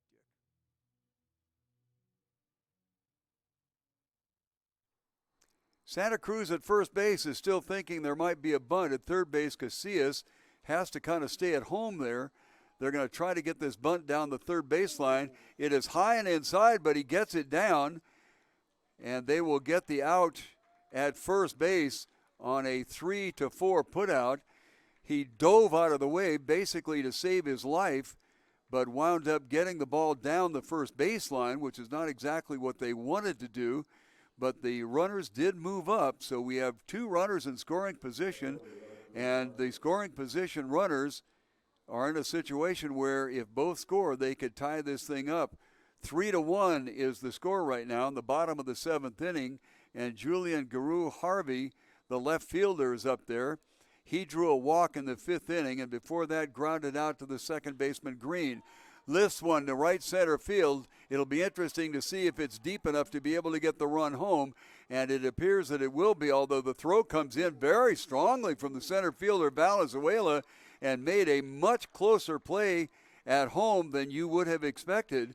So a sacrifice fly to the center fielder Valenzuela, who displayed a cannon for an arm and got it on one hop to home. But the score moves up for the Kings here, and they are now only down by 1.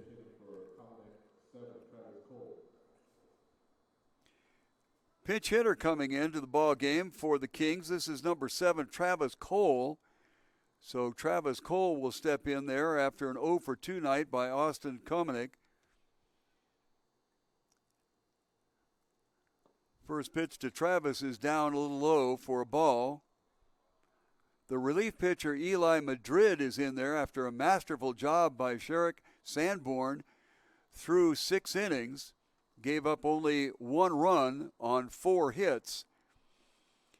The 1-0 pitch blasted to left field. The problem is it'll be foul. Well, he certainly got on top of that one, but pulled it just a little bit too much.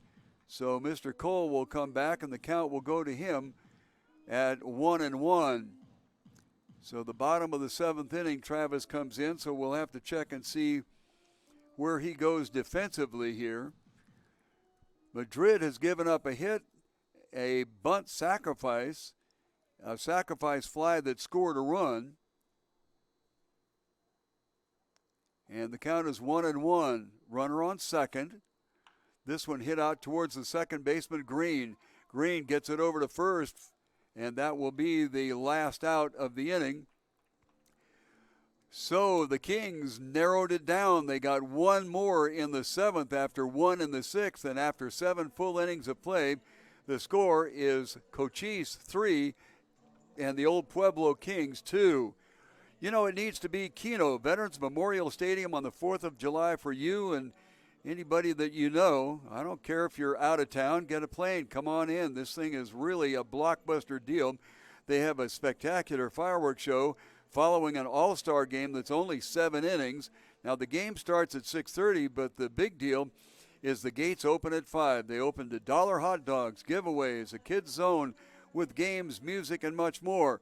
All this for just $4, and if you get advance tickets, either by buying them at the Kino Sports Complex office or here at the stadium or at Pizza Hut Food City or the Cactus Bowling Alley, you not only get admission to the game, but you get free parking as well. Kino Veterans Memorial Stadium on the 4th of July. Gates open at 5, and the game starts at 6:30, and right after the game, a 25 to 30-minute fireworks show. Okay, cool.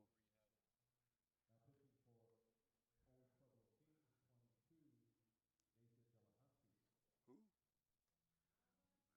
Okay, turn this over and turn this over. 2, did he say?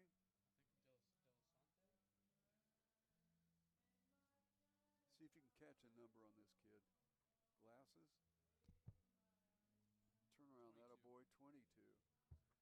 Okay, 22 for the Kings. Nathan, who was out there.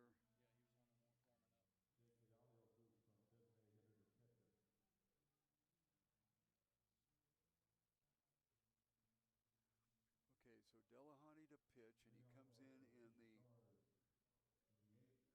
the, let's see, this was 1 for 2. Don't need that, don't need that. Okay, he comes in on the top of the 8th. And who do we have here? Delahonte, who's batting?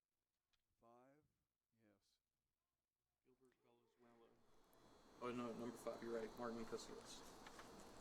The third baseman, Martin Casillas, will be the first batter to step in against the new pitcher for the Kings.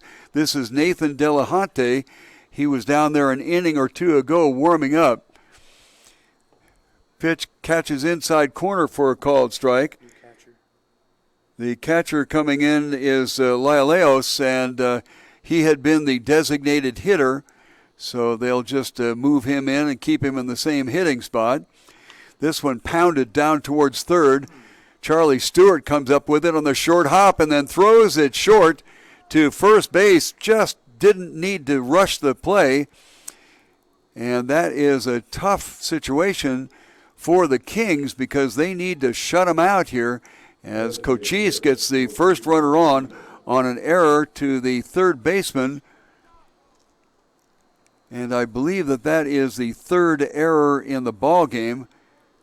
Well, they have 4 up there. Oh, yeah, there was one in the 6th inning as well. Okay, John Diebel in there to hit inside part of the plate, gets away from Graff, but he scurries around and gets it under control, so a ball.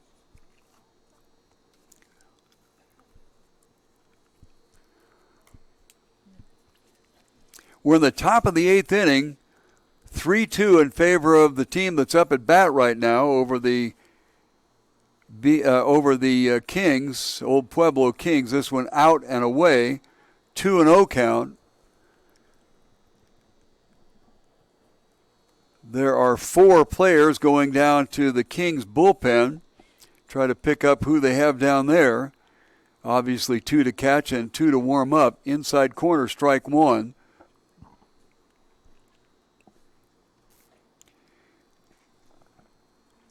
Kings pitching has given up 7 runs tonight. Got in trouble in the 4th inning, and that's where the 3 runs came across. The ball down low for a ball. 3-1. Now, hit and runs have gone on here, but we don't see a lot of signals coming out of the third base coach. So I'm going to assume that they're just going to go 3-1 and hope to get something going from there. The runner stays, and it is high for a ball. So the first 2 batters get on base, and that never quite bodes well for trying to create a stop here. We'll go to the top of the order, Andre Green, who has played a mean shortstop tonight for Cochise. He has an RBI single in the 4th inning, struck out looking in the 1st, and grounded back to the pitcher, Hines, in the 6th inning. Top of the 8th, runners on 1st and 2nd. Carlos Lopez and Jonathan Lerma warming up in the Kings bullpen. To the plate, looking bunt. Oh, they've got the guy off of first base, but the first baseman, Shane Shepard, was way in, and the second baseman, Komanek, did not get over there in time. The runner at first, and that was Dibble, was halfway to second base, getting a little anxious on that sacrifice being the key word here. You're not looking for a base hit. The bunt fouled at the plate, and the count goes to 1-1. I think that's one of the lost arts in baseball these days is getting that bunt down. I can't tell you how many times we have seen that situation where the bunt has not gotten down. However, what was it, back in the 2nd or 3rd inning, maybe it was the 4th inning when all those runs scored, he was around to bunt and had 2 strikes on him. Nice bunt down the third baseline, let it roll, and they do let it roll, and it goes into foul territory. Very smart play by Charles Stewart. There's not much room between the line and the grass. In fact, that's as limited distance as I've seen in most ballparks. There's a little bit more room there, but the ball came off the grass, and as it came off, of course, it starts bending towards the foul line. So a very smart move by Charles Stewart to let the ball roll foul. 1 ball and 2 strikes. In my opinion, just turn around and bunt it again, for crying out loud, but that is not the common way they do. So swinging away is Green, pops it down through the middle. Ferris up with it, steps on the bag at second and goes to first for the double play. Well, you get the runner over to third if nothing else, but unassisted to the shortstop and then on to first base for 2 outs here. Ferris may have had the nickname Ferris Wheel because he keeps coming around and around with these big plays, Alan. Absolutely putting on a fielding exposition tonight. He's doing well in the field. All right, give me a break. Down low for a ball. This is Marcus Mendez. Mendez got on an error and then was erased at second base. He had an RBI sacrifice fly that was very weird in the 4th inning. Next pitch to him is high and away. What happened in that inning, he swung away and hit the ball into shallow left field. Angel Ferris went deep into left field to grab it. Well, of course, his momentum is carrying him away from the play. This one fouled off to the right side, and we'll go to 2-1. His momentum, as he fell towards catching the ball farther into left field, gave the runner at third base, and that was at the time Andre Green, an opportunity to tag up on a pop flyout to shallow left field, and he came in to score. Way outside for a ball, and we'll go 3-1. First base is open, and we do have 2 outs courtesy of the double play.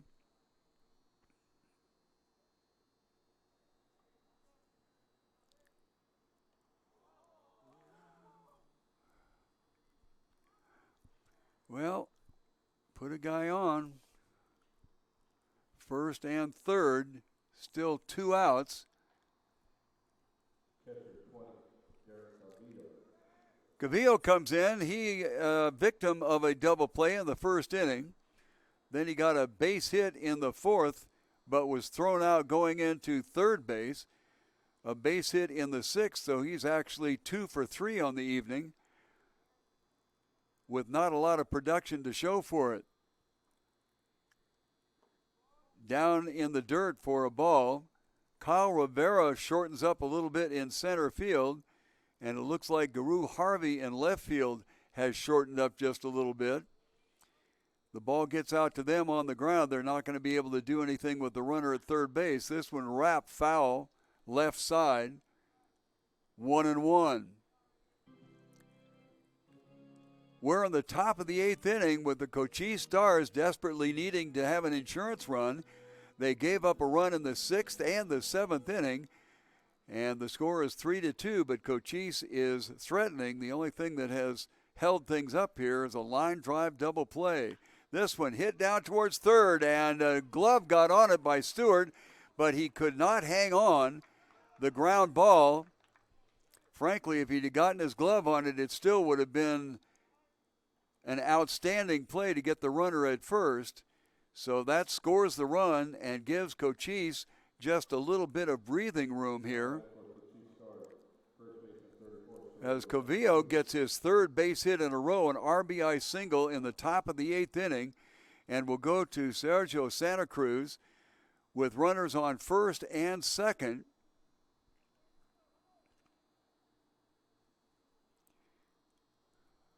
At the set to the plate, way outside for a ball.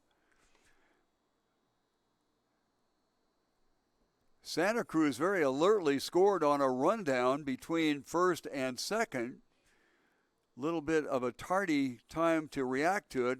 The runner at first gets a big, long leadoff, and this one is belted. Look out for the bullpen, and it's gone.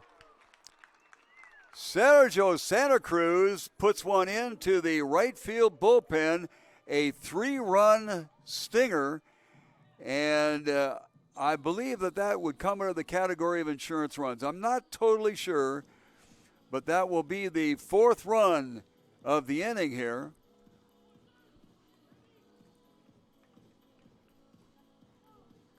Coming around from second base is Mendez. Scoring all the way from first after his RBI single is Cavallo. And we're going to get another pitcher in here from the Kings. And we'll try to pick up who that is. Warming up out there at the time was Carlos Lopez and Jonathan Lerma, and it appears that Lerma will be coming in here. So they brought in Nathan Delahunty to start off the inning, and he got touched up for 4.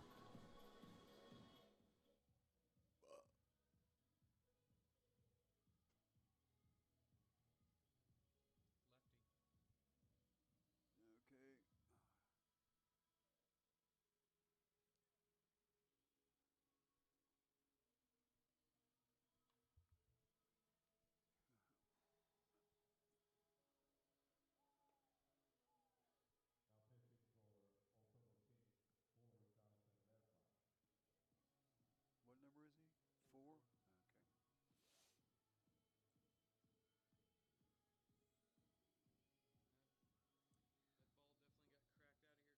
That ball definitely got cracked out of here quick. Yep. Now, when I went to the bathroom, I saw a guy over here with a camera as well. Was he just doing a story or something? I don't know. What, he was up in this upper deck area here? Yeah, like where the bathroom, like Yeah. the bathrooms are. Well, I He don't didn't know. have it on at the time. He just had the equipment. Yeah, they may have conned him into running a story.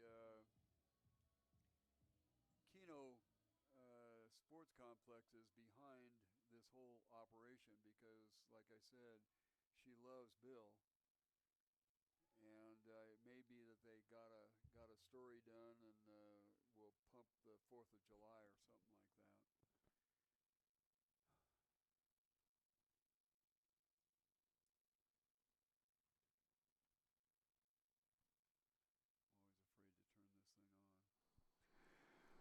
Well, a delightful pitcher's duel, at least through the first 3 innings.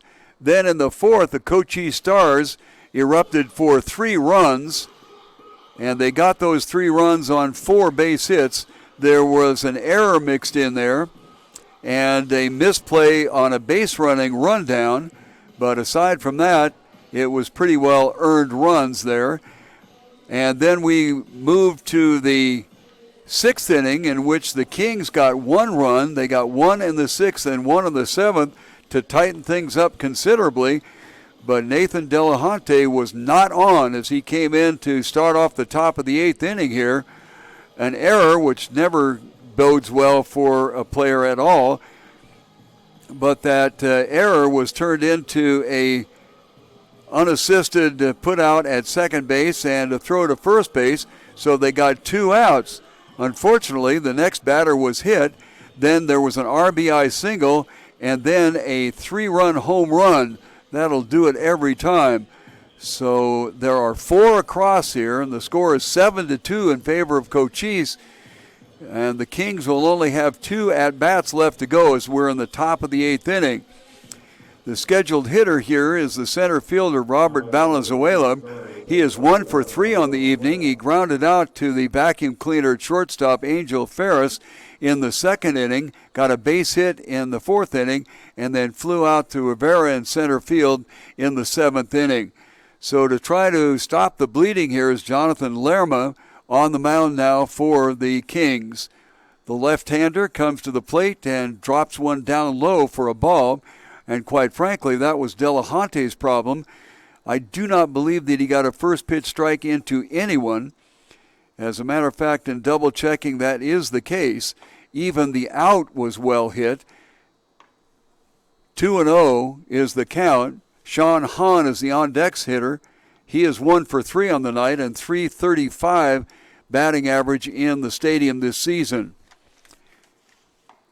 Outside corner for a call strike. Well, our temperature has dropped down to 93 degrees, it says, from 106, but for some reason there seems to be warm air continuing in here, so the only temperature that we have is at the airport, which is 5 miles to the southeast of us. Swinging strike 2-2. Either that or they shut off the air conditioning. I'm not sure. Get a big fan up here. Of course, that always plays havoc with the microphones. All you hear is like that. So 2-2 pitch. Inside misses. got an owie from the Kings in the field. Everybody's an umpire. 3-2, nobody on, and the reason there's nobody on is because there was a 3-run home run by Sergio Santa Cruz. This one wrapped sharply into left field, so that pitch didn't fool anybody, and that will bring up Sean Hahn. Check and see. This is about the time of the ball game that they start moving players around, so no, it is 22. Right fielder 22, Sean Hahn.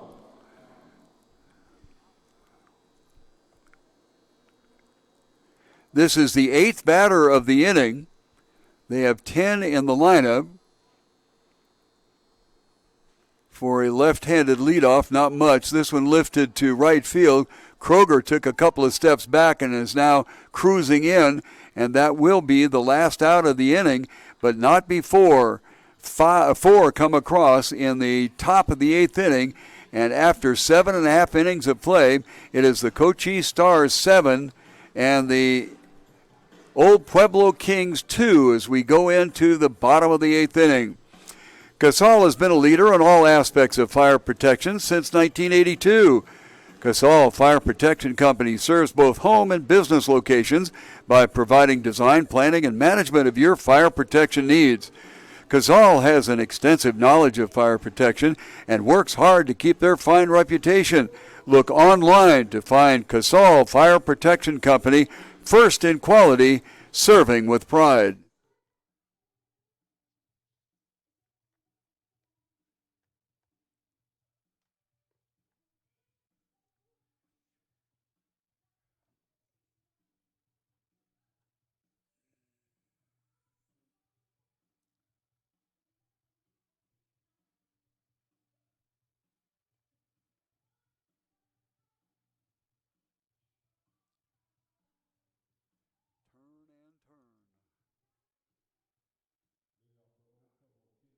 At the end of this inning, will you write down in the 8th inning here, write down the line scores? And the reason I ask that is because sometimes they're real quick to turn the lights out.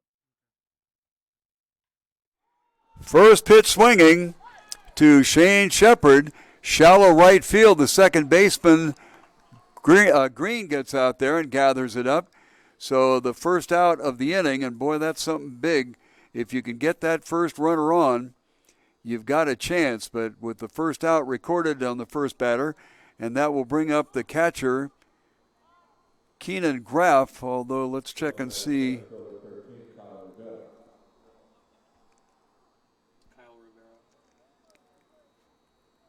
Well, wasn't that Shane Graff that just hit? What happened to Graff? Did Graff lead off the inning? Well, I'm a little lost here. I apologize for that. But we've got Rivera up at the plate, and he is 1-1. Not sure whether somebody batted out of order or didn't bat at all or whatever, but Rivera is up there. We had Shane Shepard leading off the inning, and I'm pretty sure that was he who grounded out. Nice diving attempt by Gilbert Valenzuela at shortstop. So base hit and a runner on first base. And I have to admit I'm a little lost up here as to what happened, because we had Keenan Graff as the hitter. This will bring up the shortstop, Angel Ferris. Ferris on the evening, 2 for 3. He was robbed of a base hit by Robert Valenzuela in center field in the 4th inning. But around that, he got a base hit in the first. This one swung on, heading out towards Valenzuela. This time he's got a bead on it, as it was not quite as deep as it was the last time that he got over there and robbed Ferris, and that'll be the second out of the inning. Well, strange things going on here. We had Keenan Graff as the next hitter, and they're going to Joseph Escariga. Joseph is over. He was thrown out on a fine play by Andre Green in the 6th inning. the runner was moving on a hit and run. The ball gets away from the catcher, and that will bring the runner over to second base. So Kyle Rivera moves into scoring position on a pass ball by the catcher, Calvillo. Kings need base runners in a mighty form here as they are down by 5. To the plate, off-speed pitch, catches the inside corner, no. A ball, 2-0.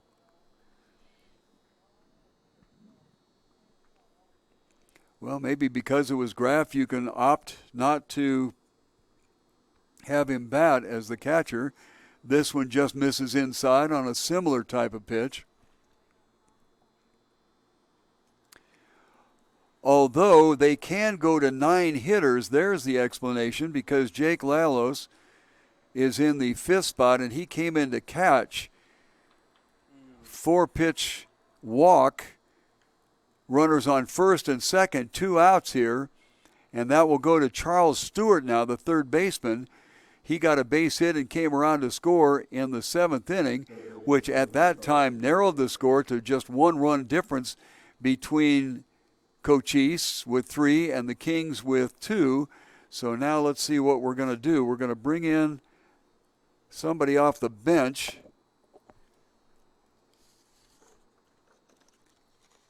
And Eli Madrid may come out of the game as the pitcher. Looks like they might be going to the second baseman, Andre Green, in to pitch. So we have to wait until the dust settles here. That's the explanation on Keenan Graff. You can have 9 or 10 hitters in the lineup. There's the rule. And it does look like Green will go in to finish this thing off. From second base to pitch, 15, Andre Green. Okay, Andre Green will go in to throw here. Eli Madrid will come out, and we'll have to check and see who goes to second base. While the warm-up pitchers are going, we'll check things out and be back to you. Okay, right field, somebody's moving towards that direction out there. Doggone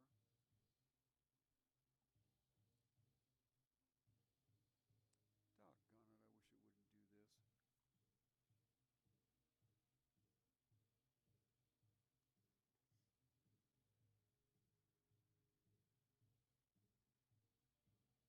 this. Can we figure out who's at second? So Green is there.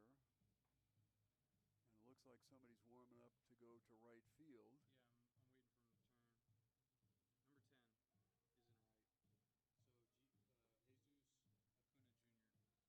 Okay, 10.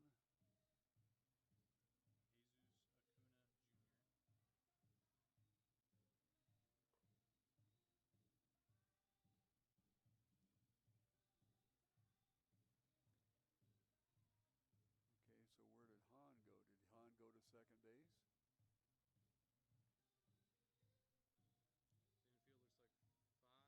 Yeah, they got Sean. They got Hahn at second base. Really? Okay, so who's at second? Okay, 5 is Casillas. Well, then Casillas was at third. So who's at third?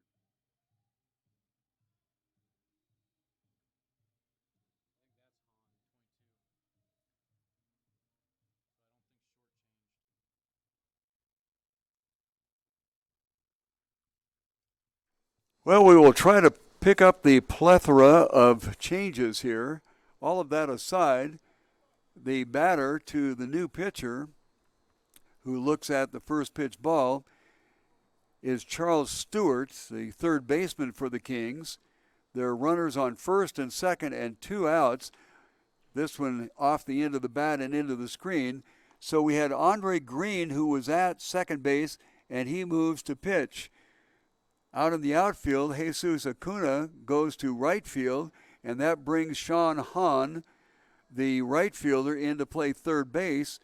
And moving over to second base is Martin Casillas. 2 balls and a strike. 2 outs, 2 on. Nobody in here in the bottom of the 8th inning, as Green will try to close it out. The right fielder, Jesus Acuna, is favoring over towards the line. The center fielder, Valenzuela, is straight away, and the left fielder, Duarzo, is well back in left. Outside and low, Cavillo had a thought about trying to go to second base to see if he could catch Kyle Rivera there napping, but nothing to it, and we'll go to a 3-1 count. The Kings trying to make up a 5-run deficit. They gave up 4 in the inning. This one fouled off to the right side, and we will go 3-2. 3-2, 2 outs. That means that the runners will be on their horse, so anything into the outfield as a base hit could conceivably score 2, and that would narrow things down for the Kings. They really kind of need to get something in this inning, bottom of the 8th. Runners going, pitch lifted high and short to left center field, and it's going to drop in there. Not exactly sure why the runner, Escariga, slowed up and stayed at second base, but that is beside the point. It is a base hit and an RBI.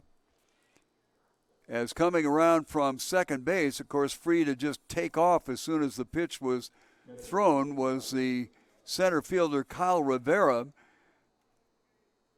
So the Kings at least get 1 here in the bottom of the 8th inning. And that'll bring up the catcher, Lialos. He is 1 for 3 on the evening. The last time at bat he got a base hit. So the Kings have scored 1 each here in the 6th, 7th, and now the 8th inning, but they need a load more because of a 3-run home run way outside. Cavillo does a fine job of backhanding it and at least keeping the runners at first and second. On deck hitter is Cameron Kroger. Kroger is 0 for 2. Got a sacrifice bunt down in the 7th inning. And that was part and parcel the way Charles Stewart got around to score. Down low. 3-ball count to Lialos. Still, Acuna is shaded way over to the right field line, so there's a big hole in right center field. 3-0. This one hit towards right field. Dropping back immediately was Acuna, and he comes forward, however, and picks it off. So the last out of this, the bottom of the 8th inning, but it does result in 1 run across. So at least the Kings have narrowed the gap a little bit after 8 full innings of play. Our score is the Cochise Stars 7 and the Kings 3. O'Reilly Chevrolet would like to let you know about their 95th anniversary tent sale. And by the way, they are open until midnight tonight. So as soon as our ball game is over, you can hustle over to 6160 East Broadway and get as much as 20% off MSRP on the most popular cars, trucks, and SUVs on their lot. This sale is going to go on the rest of the month. And as I mentioned, they're open until midnight tonight. That's O'Reilly Chevrolet, 6160 East Broadway. O'Reilly Chevrolet, the good folks that know how to provide the best in sales and service.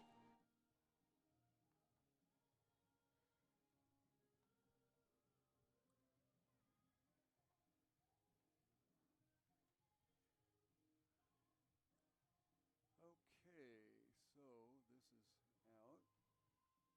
1-3, 1-3, and here. Did you get that? Great, thank you. Well, sometimes they leave it on for, quite a while, and then other times, poof, it goes off, and I'm going, wait a minute.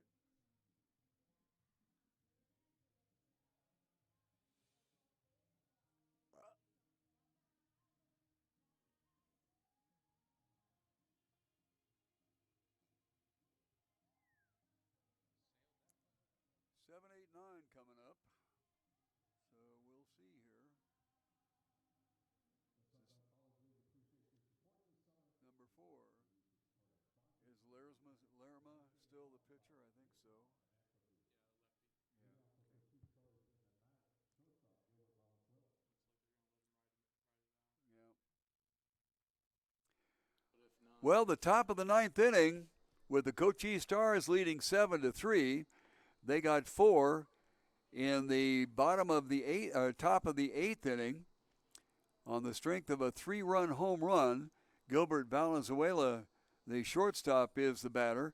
First pitch is a called strike. Next one wrapped sharply into left field, so they get their leadoff runner on. And I'll tell you what, the Kings cannot afford to let anybody score. Valenzuela, that was his first hit of the evening. He was 0 for 3 leading up to that time.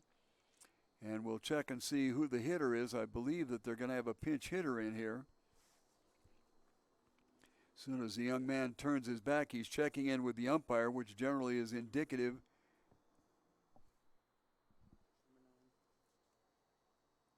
Number 8? number 9. Oh, no. Luis Cedano, a graduate of Rio Rico High School just this last May, is stepping in there, and he's around to bunt. Gets it down, but not very far away. Runs inside the baseline, which is ill-advised, but at least the out from the catcher to the first baseman is recorded for the first out, and that runs a runner over to second base. Basically, the only reason when you are down by 4, when you're up by 4, the only reason you'd be bunting is to just stay out of the double play. So over on second base is Valenzuela, and the pinch hitter does his job. Way outside for a ball. This is Martin Castillas, third baseman tonight. He got a triple in the 5th inning, but unfortunately for Cochise, that's as far as he got. However, in the 8th inning, on an error, he did come around and score the first run of that inning. Down low for a ball, and we go for 2 balls and no strikes.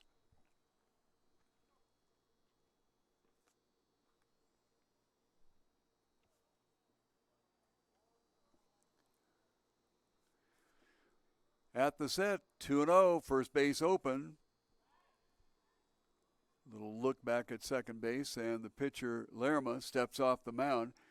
This is his 2nd inning of work, although he came in with 2 outs in the 8th inning, but that was after the bases got cleared with a 3-run home run. In the dirt for a ball, 3-0. You really don't want to put the runner on. However, in this case, it would not be a crisis because that would just create a force out in the infield, and the Kings might be able to turn a double play and get out of the inning. Long look at second, comes to the plate.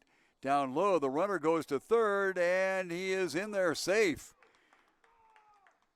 The third baseman, Stewart, had the ball in plenty of time, and as he reached out to make the tag, he missed the hand that was coming in, and we're going to have a coach manager come out here and have a little discussion. I'm not exactly sure what the concern is unless they're going to change pitchers again. He's pointing at second base as though there's a problem here. Maybe he was contending that there was some sort of interference involved or whatever. Don't know how that would change the call at third base. But that will now bring up with a walk and a runner on first base and third base with the stolen base. John Diebel, this is a pinch hitter. And that is number Acuna. This is the second base, and there's an error on the play. Runners will just be on first and second now, and 1 run in.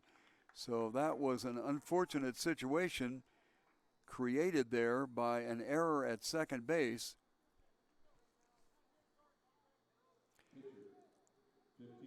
So runners at first and second, a runner in, and our count goes to 8-3.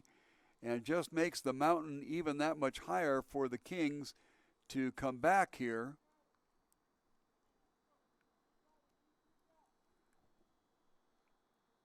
We go to the top of the order, and that will be Andre Green. Spins him around on an inside pitch.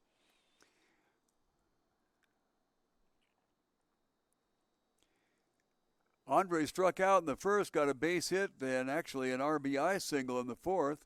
Grounded back to the pitcher in the sixth, and got on a fielder's choice in the eighth inning. Goes after a pitch down in the dirt, and it's a 1-1 count. And I believe that Lalos is hurling a few expletives deleted, because I think he got a stinger on the hand there, or the wrist, I'm not sure which. But he's trying to walk it off, and the ritual, whenever a catcher or an umpire gets banged around a little bit, whichever one is not injured will go out and have a discussion with the pitcher. And in this case, with the catcher stung a little bit, the home plate umpire goes through the ritual, Mike DePew. And now everybody is all back and safe and sound. 1 ball and 1 strike to Andre Green on the mound right now, although he started the game at second base. Off-speed pitch misses inside. 2-1. Andre in the eighth inning was the victim of a ball that was hit sharply right at Ferris, who picked it up, stepped on the bag to get Green, and completed the double play. Big roundhouse swing, liked it but didn't get it. And we'll go to 2-2. 1 out so far and 1 run in, runners on first and second. We're in the top of the ninth inning with the Cochise Stars leading 8-3. At the set, a look back at second. A second look and to the plate. Change up, but it's going to be hit into left center field and drop. That'll score 1 run, and they're going to try to get him at home, cut off by the first baseman, and that allows the base runner Green to get into second. So another run coming around here.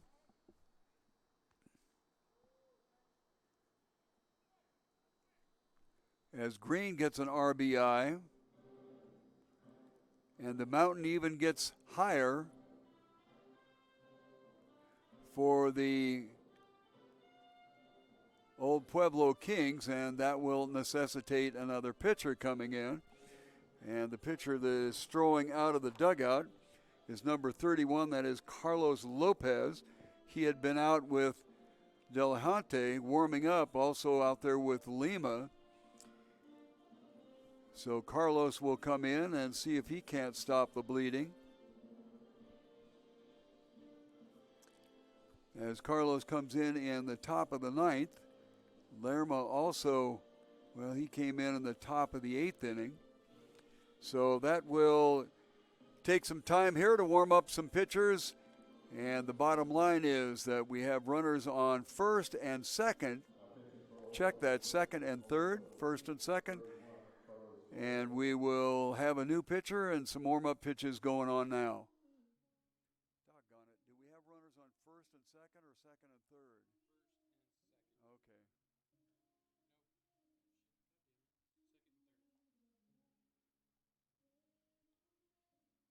Okay, the base hit there. This guy went around to third on the play. Yeah, Diebel is around. No, it's Jesus Acuna.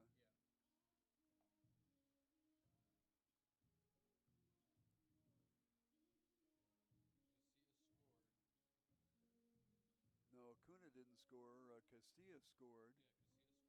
Okay, Acuna's at third, and Green is at second. Who's on first? Oh, sorry. There's a bar in Barstow, California, called Who's on First. Is it really? Serves a pretty mean hamburger, as a matter of fact. I have been there. Nice. I stumbled across it by accident.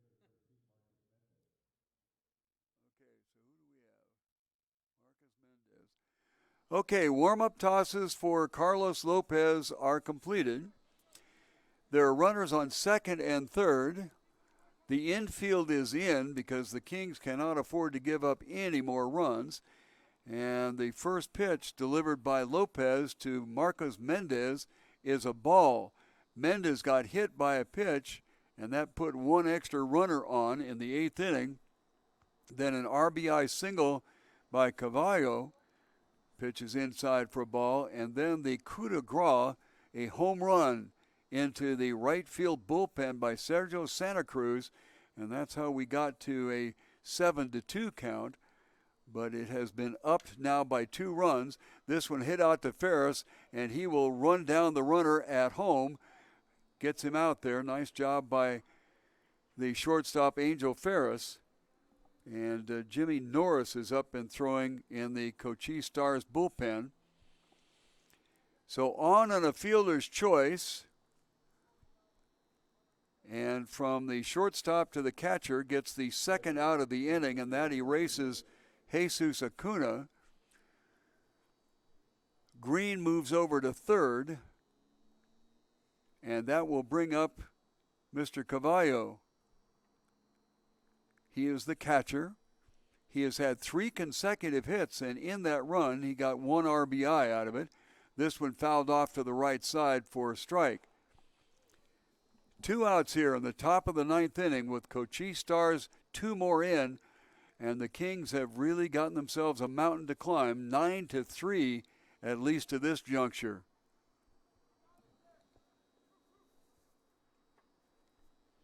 At the set is Lopez.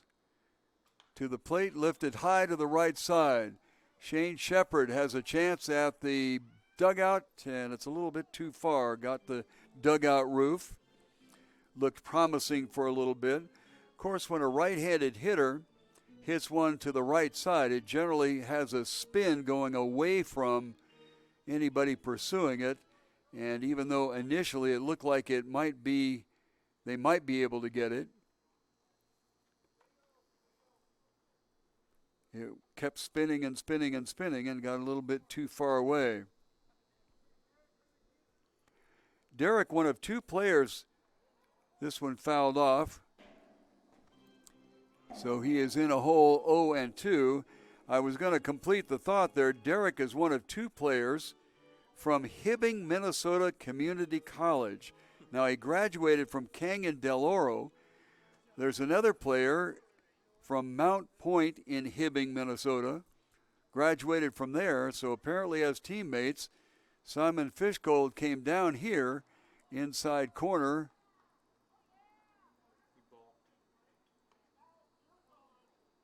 Well, now he balked, and the runner came in, and Carlos Lopez said something to the umpire and is now stalking off the field because the umpire tossed him. So, very interesting. A balk brings the run in, and now we'll have to come up with another pitcher. Carlos was just a skosh upset there, and coming in will be Alessandro Diaz. Can't tell the players without a program. Carlos was not happy. Graduate of Mountain View High School. He goes to Park University, and only you know where Park University is. Okay, so, boy, things have really gotten out of hand here. Alessandro Diaz, a recent graduate of South Point High School, plays for Pima Community College. So he will step in. And I believe, if I'm not mistaken, that if a player is run or the pitcher is out on injury, then you have, within reason, an unlimited number of warm-up pitches to be able to come into a game. So he has thrown like 6 or 7 already. Normally it's just 7, but we're going to assume because the pitcher got run, upset at being called a balk to get another run in. So that's the 3rd run in the inning, and the score will go up to 10-3. So unless Muhammad comes to the mountain, the Kings will have a rough time trying to get back into this. as they had things under control in the 7th inning after 7 full innings of play. It was 3-2, so the Kings were just down by 1. And then the big booming bat of Sergio Santa Cruz deposited one in the right field bullpen and scored 3 after one had come around with an error, a walk, and an infield out. So this one, from a pitcher's duel that started things off to getting a little loose here. So we have a runner on second base because of the balk. Carlos Lopez out of the game. The pitch down low, to Cavallo, and that will be the third pitch that he's seen, and the count remains from the previous pitcher, so it's 1 ball and 2 strikes. 2 outs. Down low for a ball, and we'll go 2-2. So whatever Carlos said to the home plate umpire, Depew, did not sit well with either one of them, and Carlos exited. This one plunks him in the wallet, and that will put runners on first and second, and that will bring up downtown Sergio Santa Cruz. Sergio very alertly scored from third base on a rundown between first and second, in which the second baseman didn't respond quickly enough to the runner, Santa Cruz, coming down from third, and he scored in the 4th inning. That was one of 3 runs. Actually, it was the third of 3 runs that came across in that inning. So they've got a courtesy runner at first because Cavillo is the catcher, and they want to let him get his gear on. 1 ball, 1-0. Diaz to the plate, down low, 2-0. Young man had to come off of the bench there with an ejection of the previous pitcher. So base hit. Next one down low. It gets away from the catcher, and the runners will move up 90 feet. So we'll have runners on second and third with a 3-ball count. So from a very, very entertaining pitcher's battle, this has become a very, very entertaining what? I'm not exactly sure. Yeah, a very entertaining blowout if you like blowouts. Cochise Stars have scored 4 in the 8th and now 3 here in the 9th inning. This one fouled off. Had the green light with 3-0. Well, why not if you're up 10-3?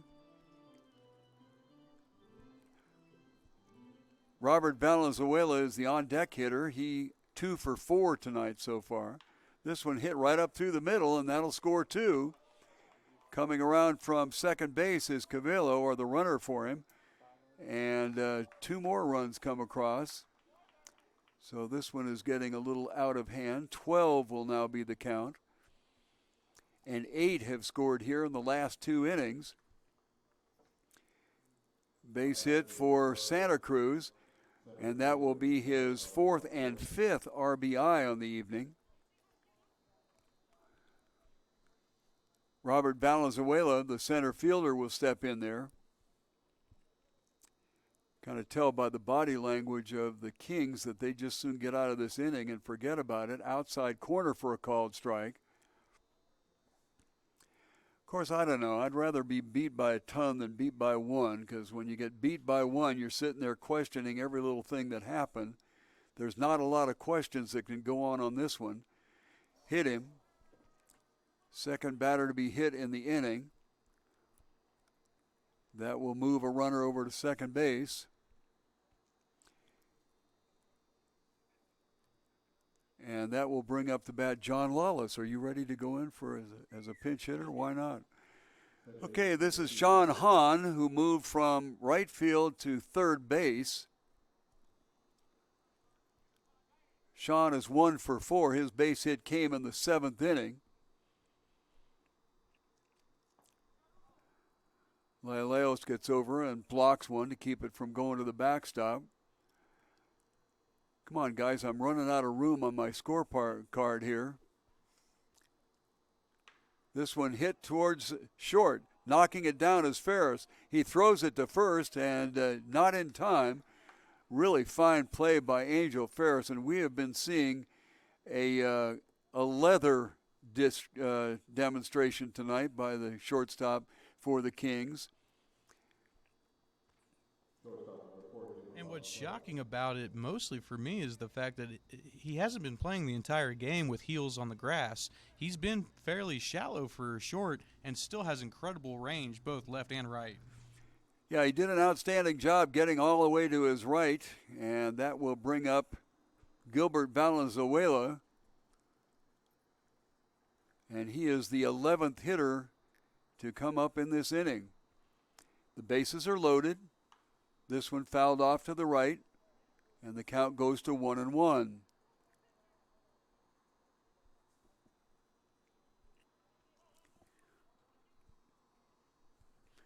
I'm going to assume that the game on the outer field has more than completed. We'll check that in a minute. This is off the fist, out to the second baseman, and goes to Ferris for the fourth out at second. But that will mercifully end the inning. 5 runs across here in the top of the 9th inning. And so after 8.5 innings of play, it is the Cochise Stars 12 and the Kings 3. The top Tucson driving school is Stop and Go Driving School. Learning to drive is not just something that you do to pass your test and get your license. You do it to make sure that you're safe on the road. Hundreds of thousands of automobile accidents happen every year, and many of them fatal. With the Stop and Go Driving School expert teachers, you'll be best placed to keep yourself safe. Certified driver's education courses are available at Stop and Go Driving School. Well, this one disintegrated in one fast hurry, didn't it? See, you jinxed it by saying something about loving a pitcher's battle. It's all your fault, John.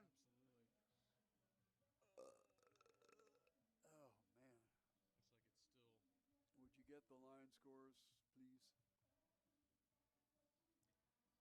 I realize it's the bottom of the 9th, but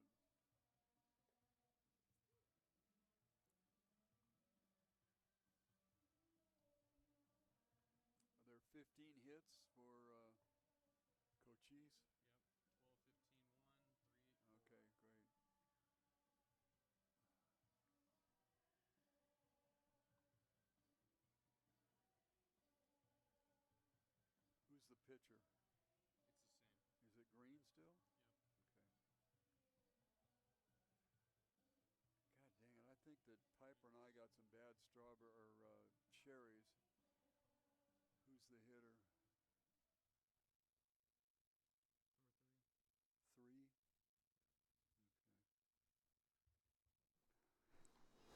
Okay. Stepping in for the Kings on the bottom of the 9th inning. Ivan Hostetler is the batter. Inside, missing.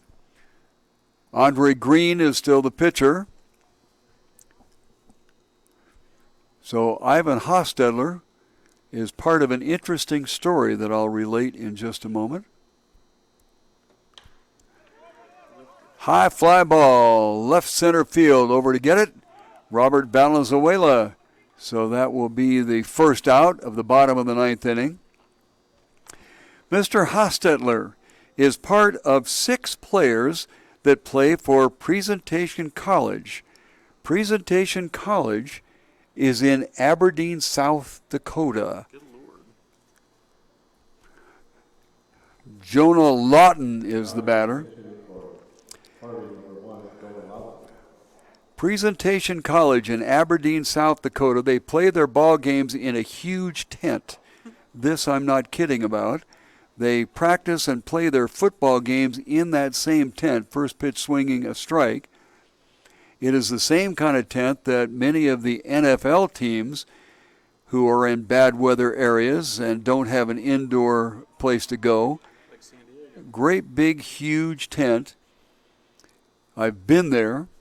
I also was in discussions with them at one time about working in Aberdeen, South Dakota, 1 and 2, And in the conversations, me of southern Arizona and southern California innocently asked what the temperature was at that time. After a pause, big swing and a strikeout, second out here. After a pause, I was told that it was minus 32 degrees. I said, dude, that's your answer. Thank you so much. I would have loved to have done all the things that they wanted me to do. But Travis Cole, who came in at the bottom of the seventh inning as a pinch hitter, grounded out to the then second baseman Andre Green. First pitch swinging as the Kings are down to their last out here and down 12-3. Green rocks and fires. Misses outside, 1-1. Shane Shepard is the on-deck hitter, 1 for 3. And Shane, during the first part of the ball game, seemed to be part of every out that there was. High and away for a ball, 2-1. They did have a pitcher up in the Cochise bullpen, but I think maybe he was just getting some work in because Green has had things pretty much under control since he came in. Off the end of the bat,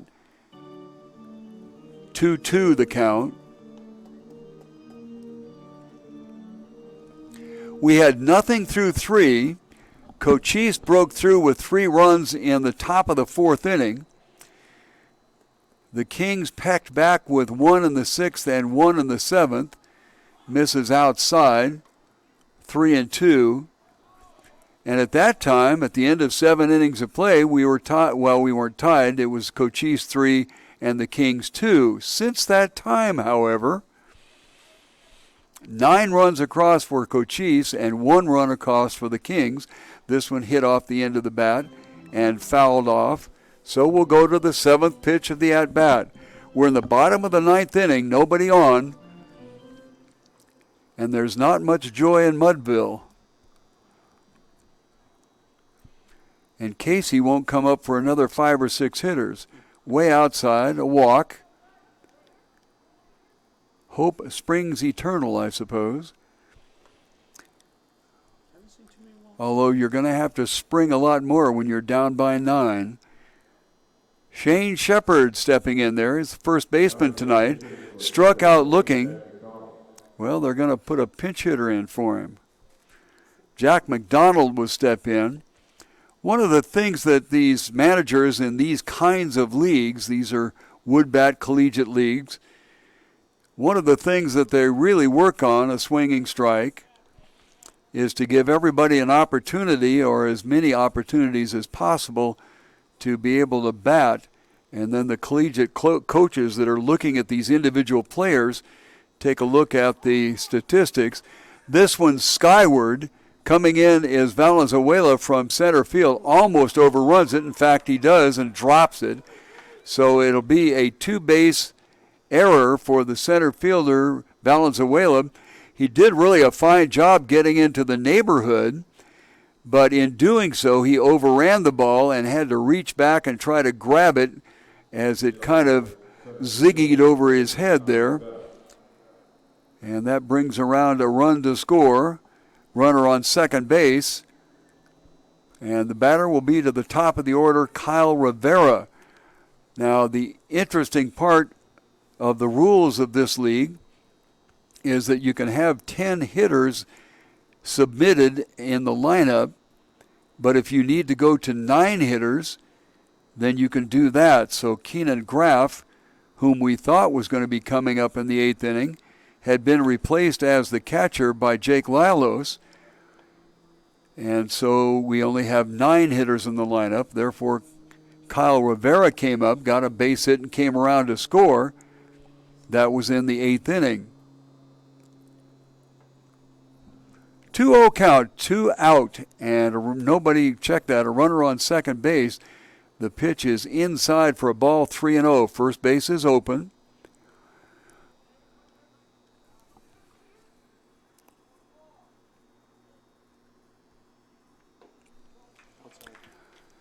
Four-ball walk, or I probably should say 4 consecutive pitches, created a walk. because 4 balls creates a walk no matter what. I just wanted to make that clear. So we'll have a conversation at the mound, and we'll be back with you in a second. Because we don't want to get copyrighted by the damn YouTube people.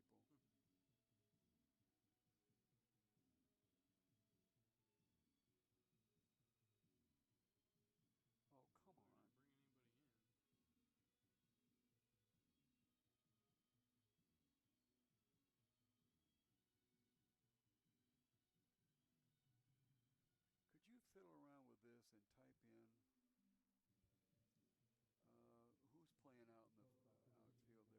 Well, hit favorites first and see if the darn thing comes up. No changes. Probably out there saying, listen, son, you're ahead by a score of 12-4. Just throw the ball over the base. High and away for a ball. And this is Angel Ferris up there at bat. Angel has gotten 2 base hits, 1 RBI here, flown out twice to center fielder Robert Valenzuela. The throw back to second, not in time. Tried to catch McDonald napping out there.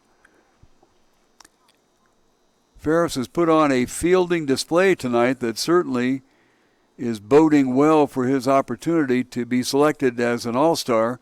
That All-Star game on the 4th of July. Down and away, and we'll go to 2-1.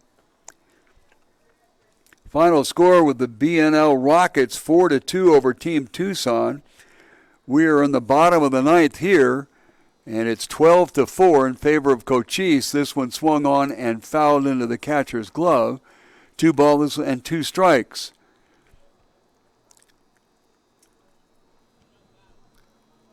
Ferris has been everywhere. He got 1 error tonight, but quite frankly, I think that was a really bogus shot because he went 1.5 miles to even get near the ball. 3-2. Normally, the rule of thumb is that if a player gets in the vicinity on an impossible play and fluffs it, they give him the benefit of the doubt and give him the batter a base hit. And that's kind of what we thought about that. Outside, oh my goodness sakes, outside called strike, and that will end the ball game. So we finish it up here with 2 runners on. A run does come across here in the bottom of the 9th inning, and that will do it. The Cochise Stars score 9 runs in the last 2 innings and come away with a 12-4 victory. And that will put the Cochise Stars at 11-5. We mentioned that the BNL Rockets won their game tonight, so they are at 12-5, and so they will hang on to second place by a half game. The teams on the losing end of things tonight is Team Tucson. They can't seem to get away from that winning half and losing half. They are 8-8 now after being 8-7. And looking at the Kings continuing to struggle. They are now 5-12, and they were 3.5 games out of a playoff spot going into the ball game. But both Team Tucson and the old Pueblo Kings wound up losing, so that will keep that same separation. But time is beginning to run out as we are at the 60th game of the 88 on the schedule for the Sun Belt Summer League. Recapping the score here, for the Cochise Stars, 12 runs on 15 hits, 2 errors. And the old Pueblo Kings had 4 runs, 8 hits. Unfortunately, they committed 4 errors, and that's been one of the hallmarks of this season with the Sun Belt League. A few too many errors up and down the line. Looking at it, it was 0-0 at the end of 3. Then Cochise hit for 3 runs in the top of the 4th inning, and it pretty much stayed that way until the 6th inning when the Kings got 1 in the 6th and 1 in the 7th, and that's when it was 3-2 in favor of Cochise, with the Kings an opportunity to try to close things down. However, opportunity missed as the Cochise Stars score 9 runs total in the 8th and 9th inning against the Kings scoring 1 in the 8th and 1 in the 9th, and that's how we got to 12-4. Well, on behalf of my sidekick, John Lawless, tonight, this is Alan Scott from Kino, Veterans Memorial Stadium, asking you to join us again tomorrow evening at 6:50. The game tomorrow evening will be between the Aztecs, the league-leading team, and the BNL Rockets, 2.5 games back. So it's a pretty important game for BNL to try to close that distance. Once again, from Kino, Veterans Memorial Stadium, for John Lawless, this is Alan Scott saying good night.